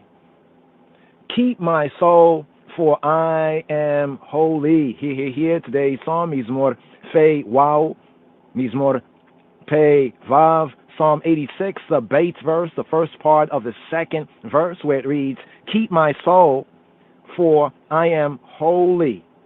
Shamra nafshi, Kia chasid ani. Keep my soul, Shamra nafshi. Keep her, keep she, keep my psyche, keep my soul, Shamra nafshi. For I am holy, for I am chasid, I am goodly, I am godly. Ki chasid ani. Shamra nafshi, ki chasid ani. Hakadosh Baruch Hu, the Holy One, blessed be He, called Himself Kadosh, called Himself holy, called Himself set apart, as it is said even in Jeremiah chapter 3, verse 12, where it reads, for I am holy, saith the Lord. And here, Jeremiah chapter 3, here verse 12, the fuller verse.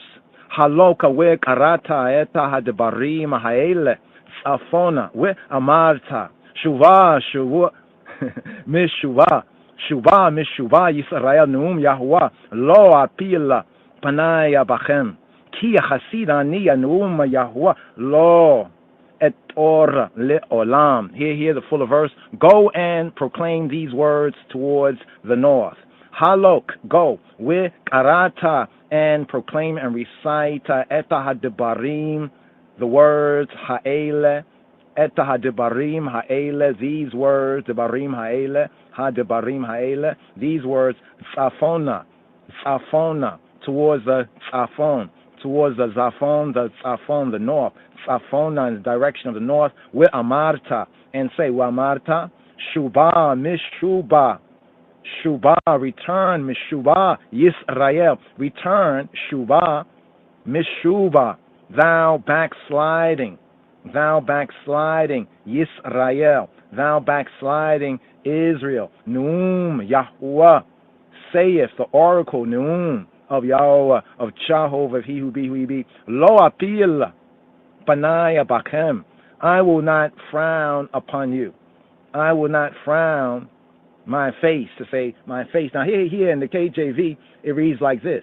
It says, go and proclaim these words towards the north and say, return thou backsliding Israel, saith Yahuwah, and I will not cause mine anger to fall upon you, or bringing out the Hebraic sense of it, Lo apil panai bakem. I will not frown upon you. I will not frown upon y'all. Literally in the Hebrew, this here, Lo apil panai bakem means I will not cause my face to fall. I will not cause my face to fall, the sense of I will not frown upon you. Lo apil panai, lo apil, and not falling panai, my face, bakem against you all. KJV brings out, I will not cause mine anger to fall upon you, but Hebraically, panai is face. I will not cause my face to fall, which is paraphrased in the RV, the Revised Version, as I will not look in anger upon you. More like I will not look in disappointment. Lo apil, not to fall, panai, my face, bakem. Ki chasid ani nu'um Yahuwah. Here from the Hebrew translation, for I am merciful, saith he who be ki chasid. This is the key word, chasid. The word chasid in some places, in some cases in the KJV, is translated as holy. So from the Midrash note, when we said right here, that HaKadosh, the Holy One, Baruch Hu, blessed be he, called himself holy, we said Kadosh. Now, Kadosh, set apart, is the usual word for holy, even as the angels and the seraphim chant Kadosh, Kadosh, Kadosh, holy, holy, holy, or Kedus, Kedus, Kedus. Now here, the quote reference to Jeremiah chapter 3, verse 12, where it reads, for I am holy. So usually this would be Kadosh, Hebraically. But here from Yirmiyahu, bringing out the reasonment connected with the Midrash, the study on today's Psalm, Mizmor Fei Wow, Psalm 86, first part of the second verse, which reads, Shamra nafshi, ki chasid ani. Some translators translate and bring out the sense of holy. For example, the King James Version, in the KJV translation of today's daily psalm, according to Royal Order of the Ethiopian Hebrews after order of Melchizedek, here, Psalm 86, according to KJV, it says, preserve my soul, for I am holy. So just a note to the Talmudim and the Chabarim and the disciples and associates, in some places in English, when they translate holy from the Hebrew, it may be from the Kadasha root, the Kadasha, we have Kadosh, that root there. Other times, like here, and in other Psalms, when the KJV brings out holy, the underlying Hebrew word is chasid, as we have in today's Psalm Ki, chasid ani, which may be and has been translated as for Ki chasid,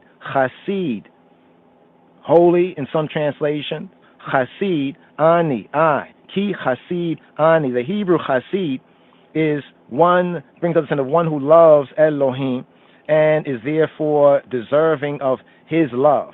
Chassid.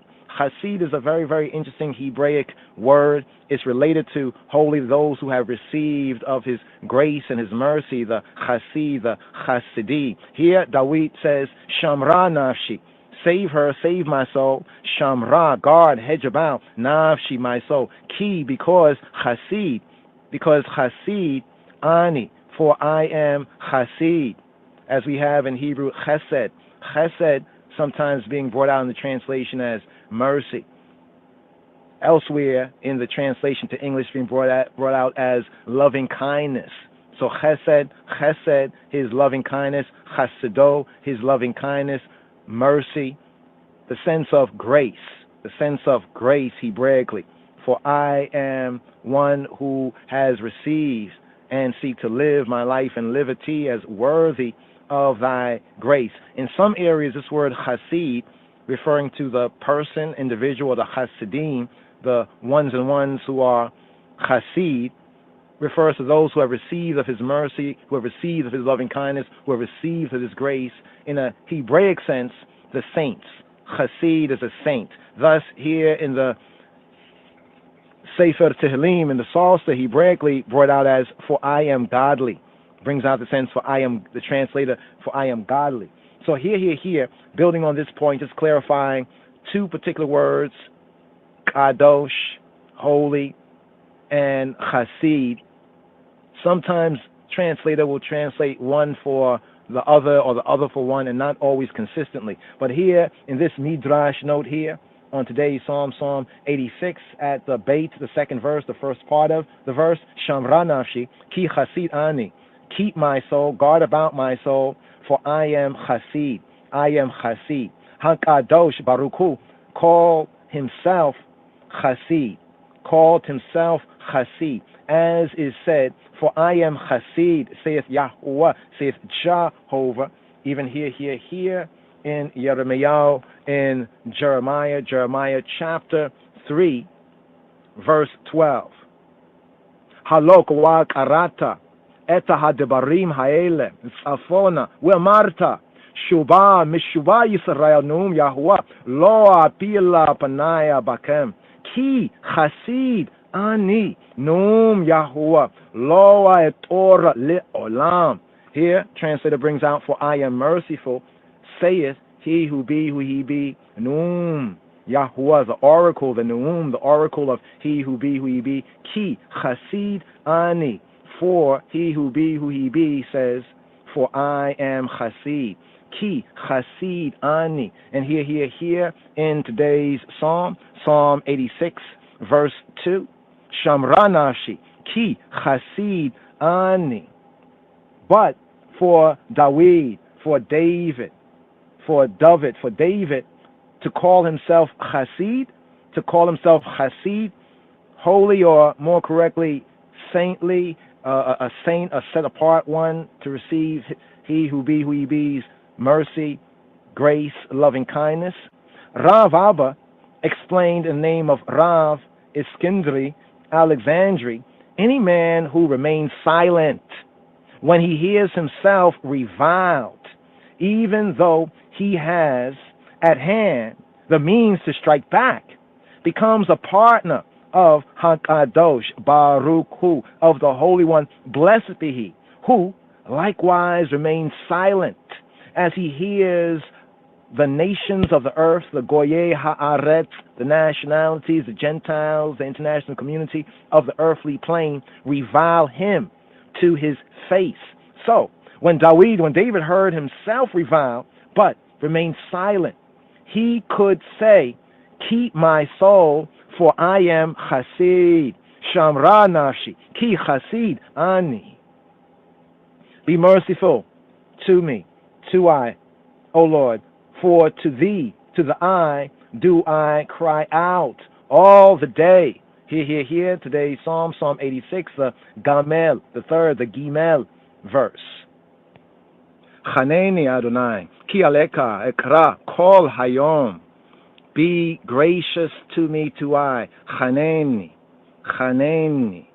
chan, grace, Ani, to I, Chaneni, Adonai, Adonai, Adonai, Chaneni, Adonai, Ki Aleka Ekra, Kol Hayom, for to the eye, Ki Eleka, for Ki Eleka, Ki Eleka, Ekra, Ekra, I cry, Ekra, I call out, I shout out, the sense of I call out, I call upon the eye, even call upon the eye by name. Ekra, call, Hayom, call all, Hayom, all the day.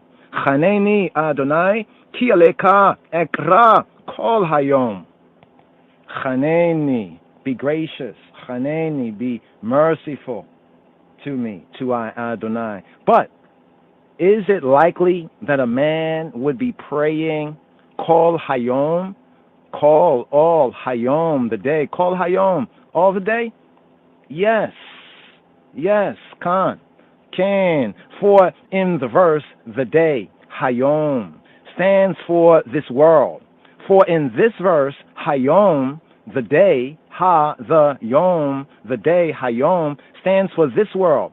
That is, day for Hagoyim, for the nations, the nationalities, the Gentiles, the international community, but night for Yisrael, but night for the Sar of El, for the Prince of the Almighty I.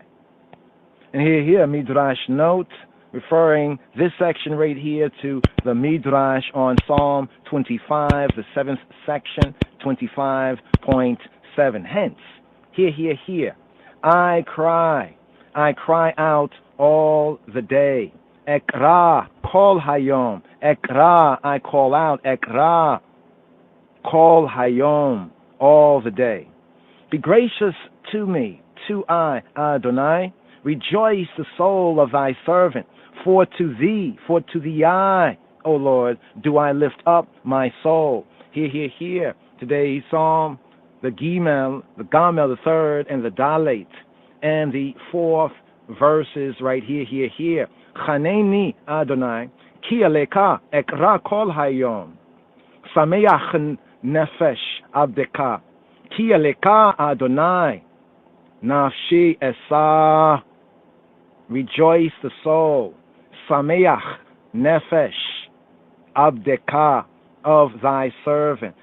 Sameach nefesh abdeka, for to thee I, ki eleka, O Lord Adonai, sovereign Adonai, nafshi esa, nafshi, my soul, my psyche, esa, I lift up my soul to thee I. Bar Kapara said, if a man who has a servant in Beito, his house, says to him, I shall get thee a garment, he at once makes his servant rejoice. Now, if a mortal says such a thing to his servant, and it is enough to make him rejoice, how much more should we, I and I, who are thy servants, the I servants, rejoice? For thou, the I, livest forever, forever. And here a Midrash note connected with, and it is enough to make him rejoice. Even though the master, being mortal, may die before he can set out to purchase the garment. Here bringing out the sense of the Midrash, and it is enough to make him rejoice. Even though the master, being mortal, may die before he can set out to purchase the garment, how much more should we, I and I, who are thy, the I servants, rejoice? For thou livest forever, forever. Hence, here, it is said, be gracious to me, to I, Adonai, chaneni, Adonai. Rejoice the soul of thy servant. Sameach nefesh abdeka, for to the I, ki aleka, Adonai, do I lift up my soul. Nafshi esa, for thou, the I, Lord, art good and ready to pardon, and plenteous in mercy. Here today's Psalm, Mizmor Fei Wow, Pei Vav, Psalm 86. Here the fifth verse. Hear the 5th verse, the Hey verse. Ki ata Adonai, Tob we salach, we rab chesed, likol koreka, for thou, the I, Adonai, art good. Ki ata Adonai, Tob, and ready to pardon. With salach, and ready to pardon, and plenteous in mercy. With rab chesed, Ki ata Adonai, with salach, with rab chesed. Rab, Phineas, HaKohen, the priest, taught, when the pans of a scale balance exactly, with the evil deeds on one side and the good deeds on the other, what does HaKadosh Baruch Hu do? What does the Holy One, blessed be He, do?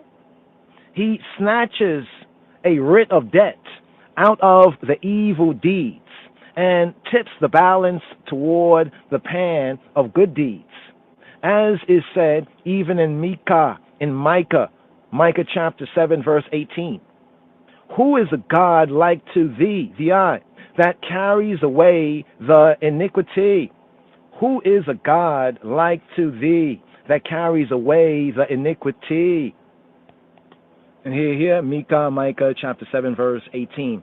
Mi el kamoka, nose aon, we ober ala pesha'a, lisharita nachlato, lo hechazika la'adapo. Who is a El? Who El? Mi El, like to the I, Kamoka, like to the I male. Ki El Kamoka, no se aona we ober al pesha'a. That pardoneth the iniquity,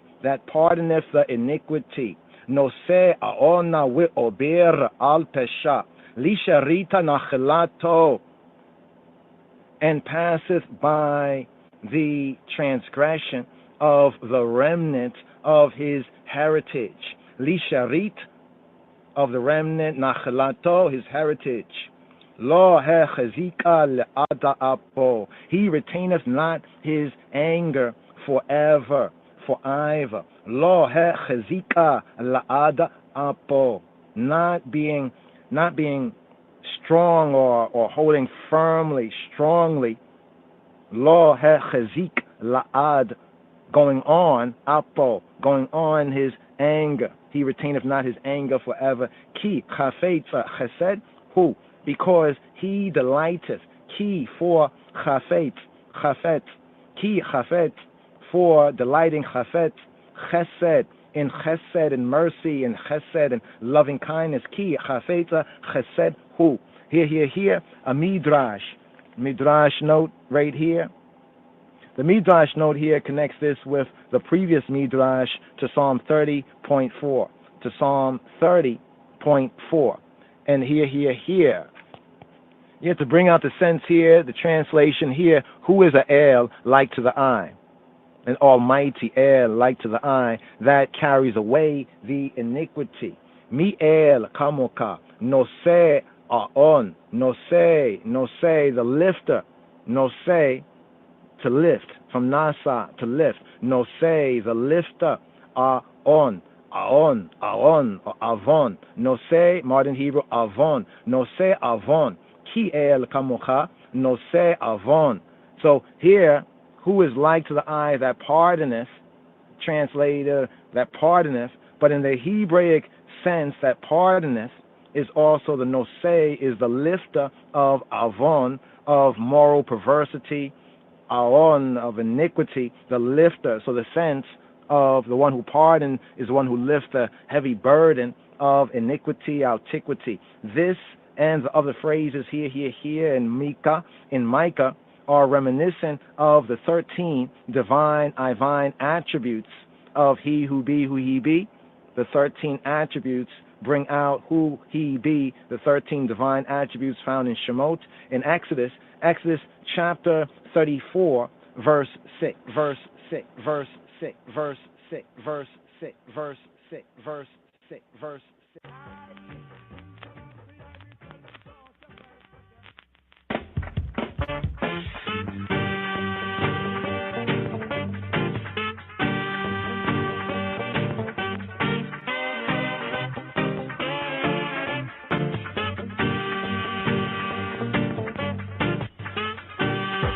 מזמור פ"ו תפילה לדוד. הטה אדוני אוזנך ענני, כי עני ואביון אני. שמרה נפשי כי חסיד אני, הושע עבדך אתה אלוהי הבוטח אליך. חונני אדוני, כי אליך אקרא כל היום. שמח נפש עבדך, כי אליך אדוני נפשי אשא. כי אתה אדוני טוב וסלח, ורב חסד לכל קוראיך. האזינה אדוני תפילתי, והקשיבה בכל תחנונותי. ביום צרתי אקראך, כי תענני. אין כמוך ואלוהים אדוני, ואין כמעשיך. כל גויים אשר עשית יבואו וישתחוו לפניך אדוני, ויכבדו לשמך. כי גדול אתה ועושה נפלאות, אתה אלוהים לבדך. הורני אדוני דרכך, אהלך באמיתך. יחד לבבי ליראה שמך. הודך אדוני אלוהי בכל לבבי, ואכבדה שמך לעולם. כי חסדך גדול עלי, והצלת נפשי משאול תחתיה. אלוהים, זדים קמו עלי, ועדת עריצים ביקשו נפשי, ולא סמוכה לנגדם. ואתה אדוני אל רחום וחנון, ערך אפיים ורב חסד ואמת. פנה אלי וחונני, פנה עוזך לעבדך, והושיע לבן אמתך. עשה עמי אות לטובה, ויראו שונאי ויבושו, כי אתה אדוני עזרתני וניחמתני.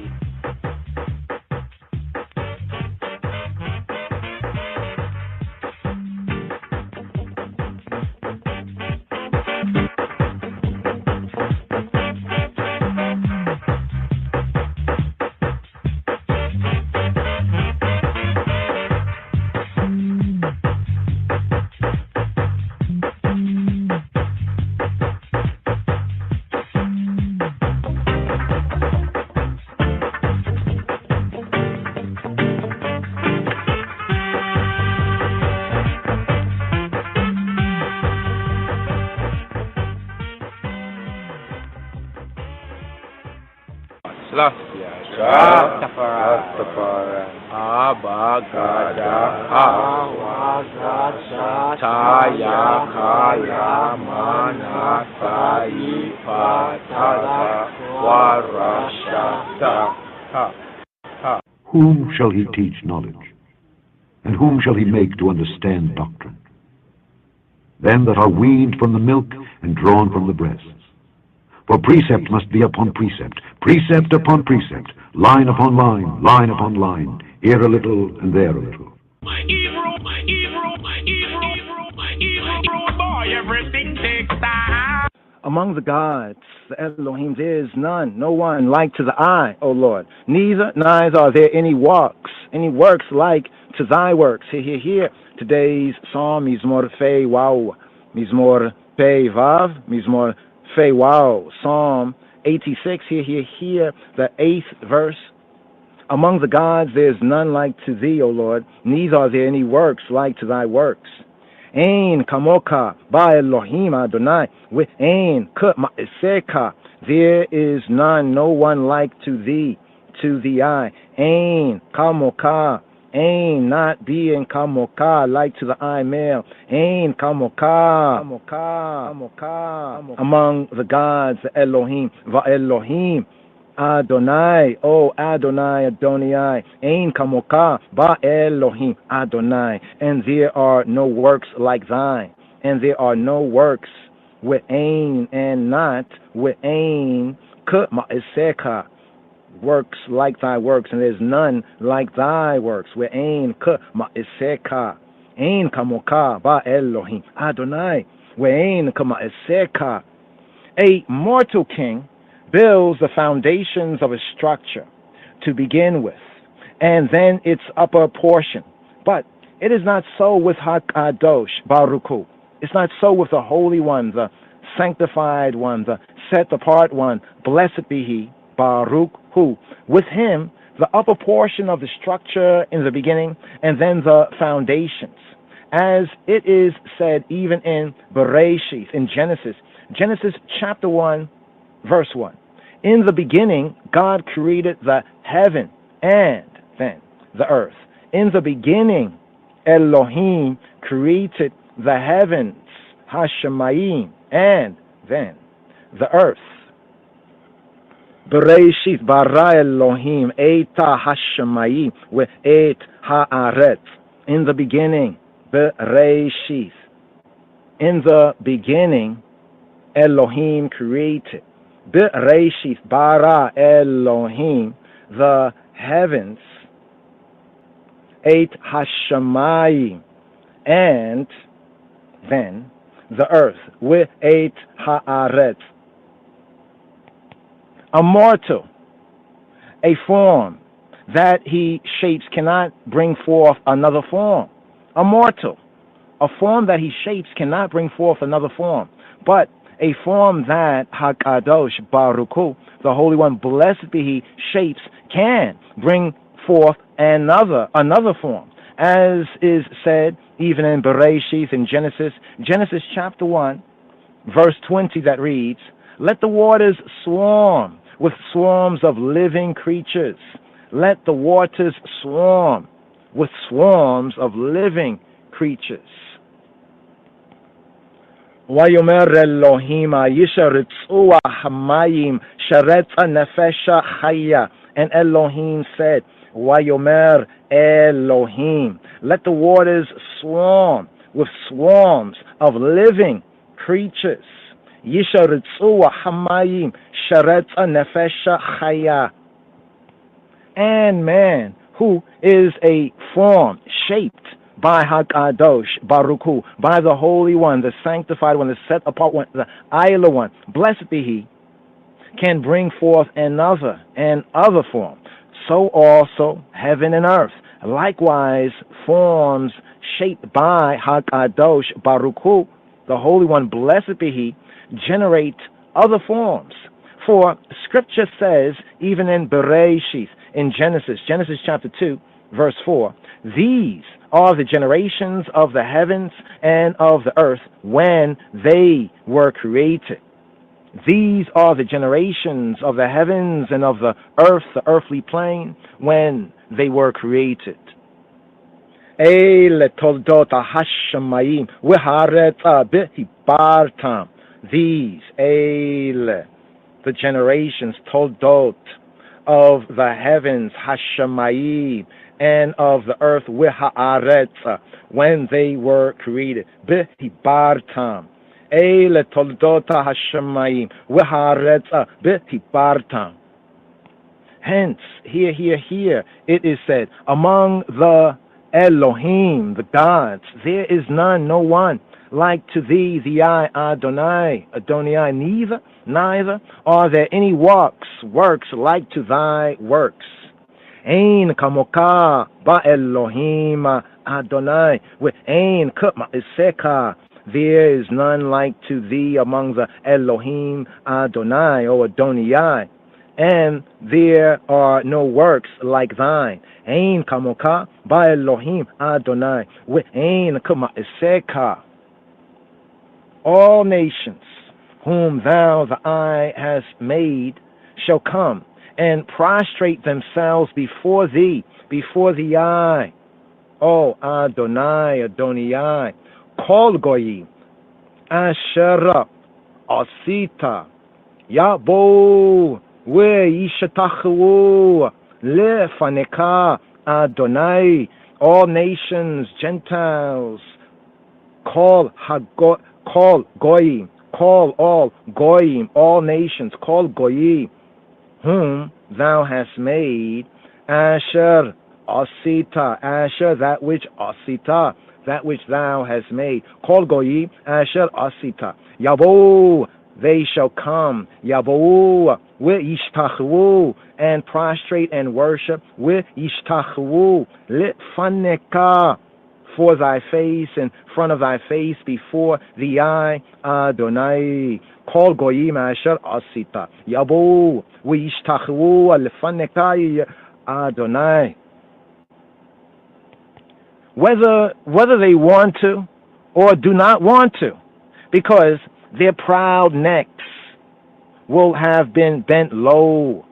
All nations whom thou, the eye, has made shall come and prostrate and worship themselves before the eye, Adonai, whether they want to or do not want to, because their proud necks will have been bent low. And they shall glorify thy name. Here, today's psalm, here at verse 9. And they shall glorify thy name. We kabdu lishmeka.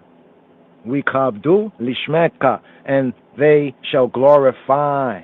We kabdu lishmeka, thy name, the Hashem, because thou art great and doest wondrous things. Because the eye be great and doest wondrous things. Here, the 10th verse.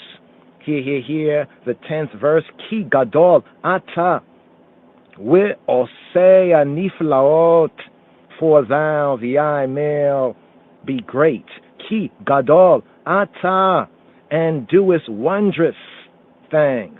We osea, and doest niflaot, wondrous things. Ki gadol ata we oseh niflaot.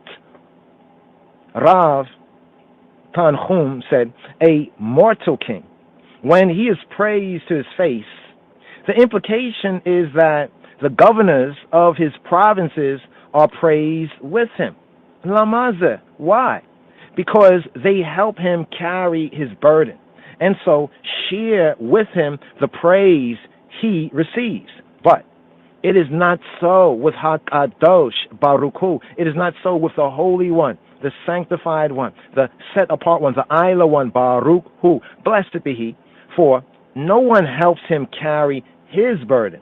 You can see that this is true, for Rav Chanina and Rav Yochanan taught the angels were created on the second day, so that the nations of the earth, the nationalities, the Gentiles, the international community of the earthly plane, the Goyei Haaretz, could not say, Mikael stood in the north, Gabriel in the south, and together with Ha-Elohim, the true good, the true God, they stretched out the heavens, Ha-Shemayim.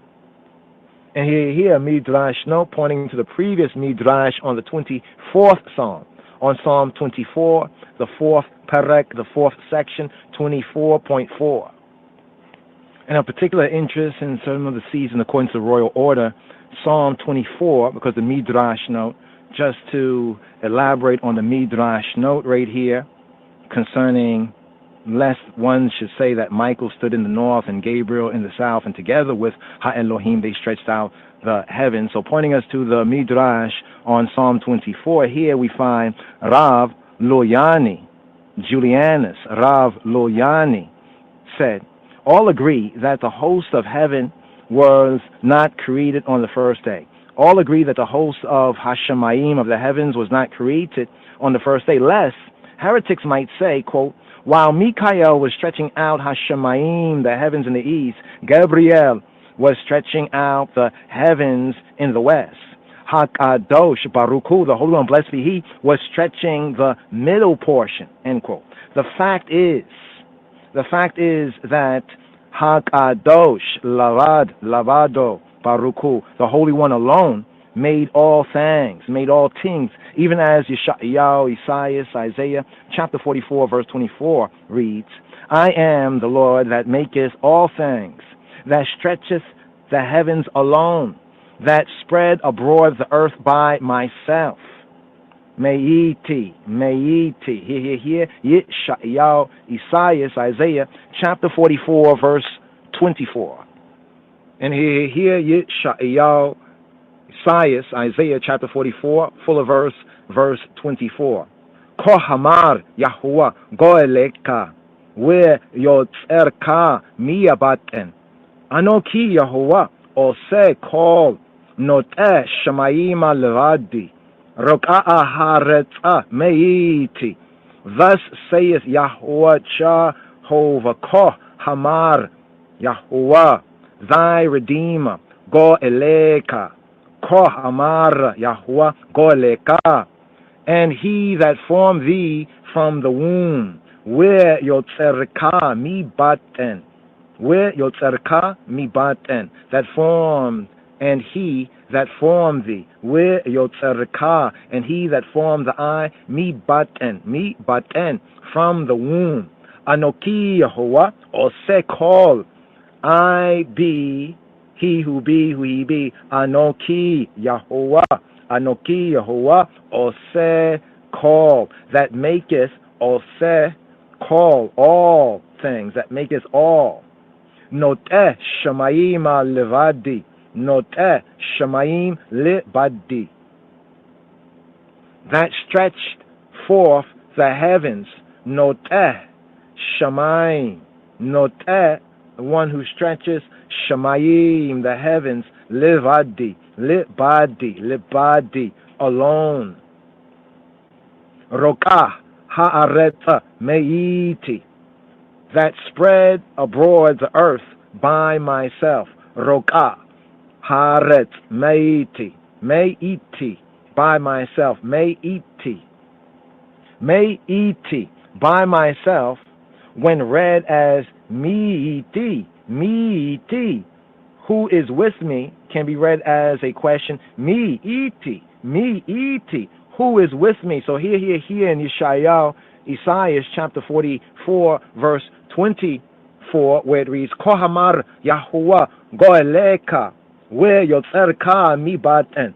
Anoki Yehovah ose kol, notesh shemayim levadi, roka haaretz meiti. We have meiti, that spread abroad the earth. Meiti,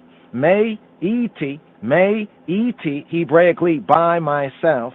Meiti, when read as me, who iti, with me, who with me, meiti, is to say, quote, in the work of creation, iration, who was partner with me? Who was partner with me? Who was partner with I?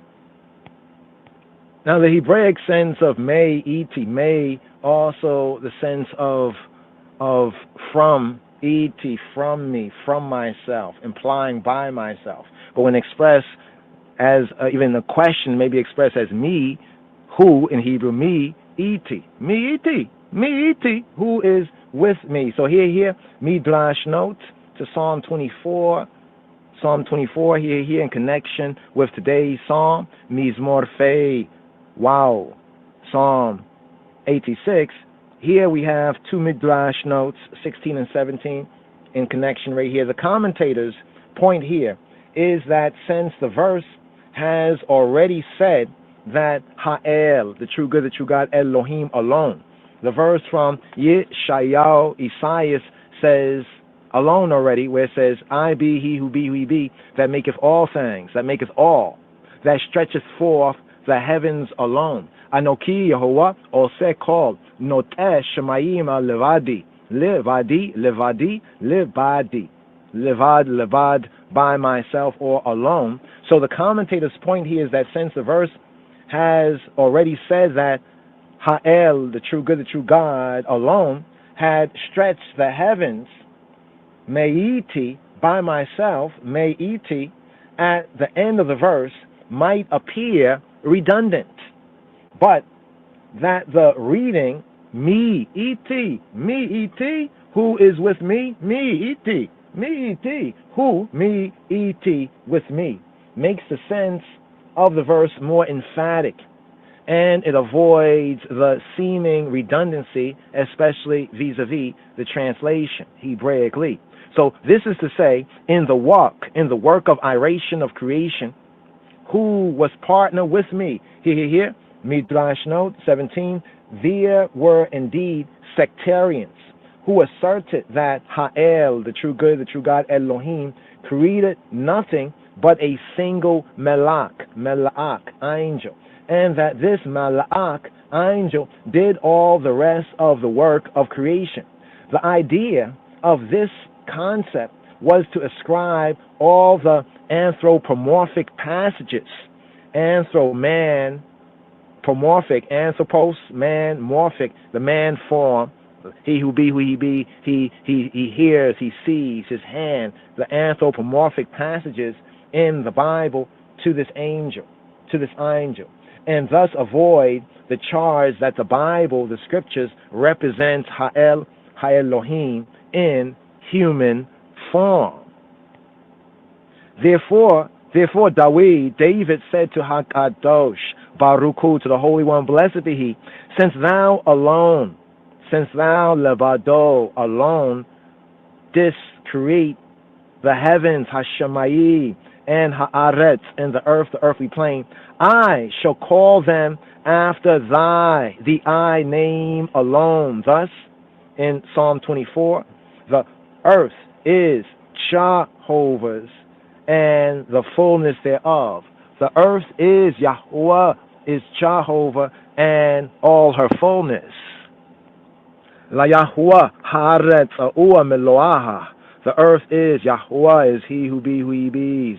La Yahweh Haaretz, and the fullness thereof, and her fullness. Ua Meloaha.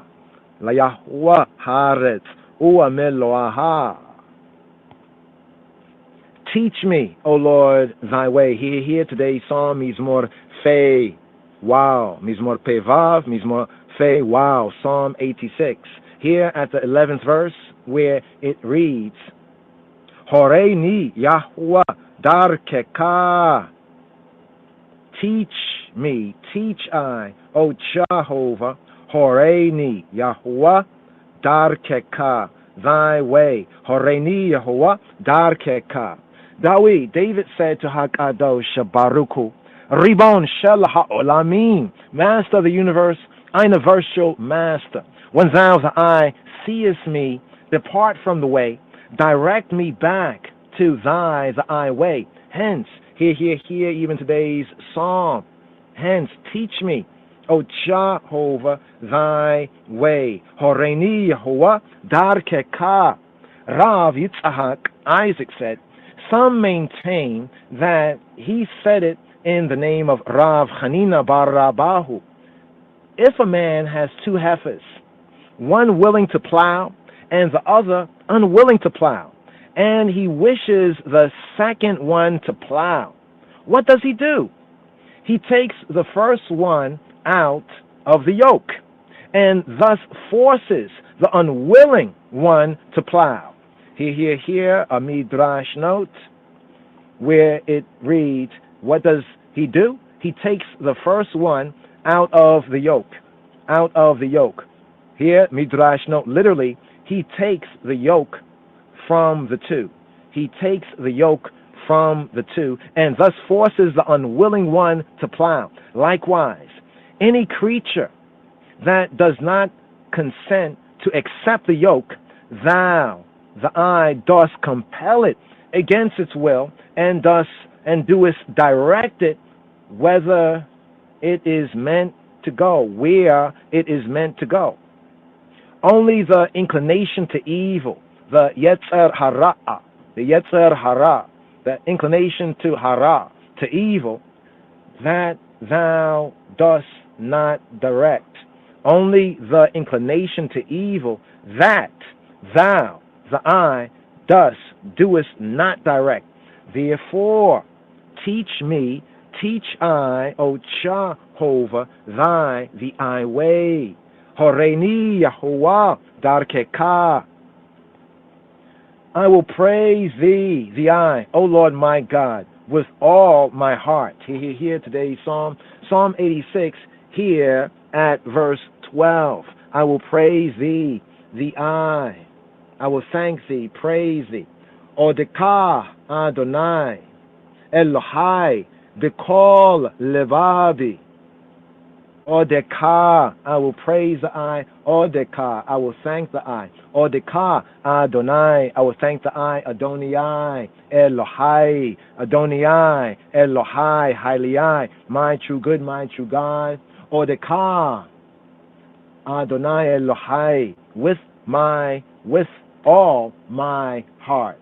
Bekol levavi. Odeka Adonai Elohai, bekol levavi.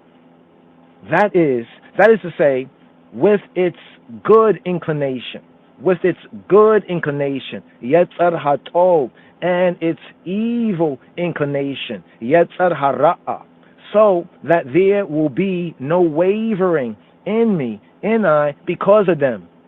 Rav Acha observed, to what can the words in today's Psalm, the 13th verse, the B part of the verse, thou hast delivered my soul from the lowest hell, allude to?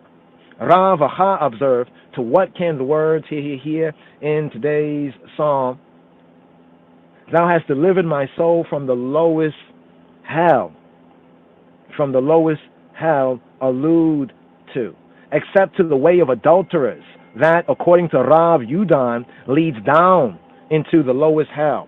Here, the verse, Hebraically, with he tzalta nafshiya miya shoal tachetiya, with he tzalta, and the eye has snatched nafshi, my soul, with he tzalta nafshi, with he tzalta nafshi mi shoal, from shoal, tachetiya, the lowest netherworld, the lowest Sheol, and thou hast snatched my soul from the lowest Sheol, from the lowest netherworld.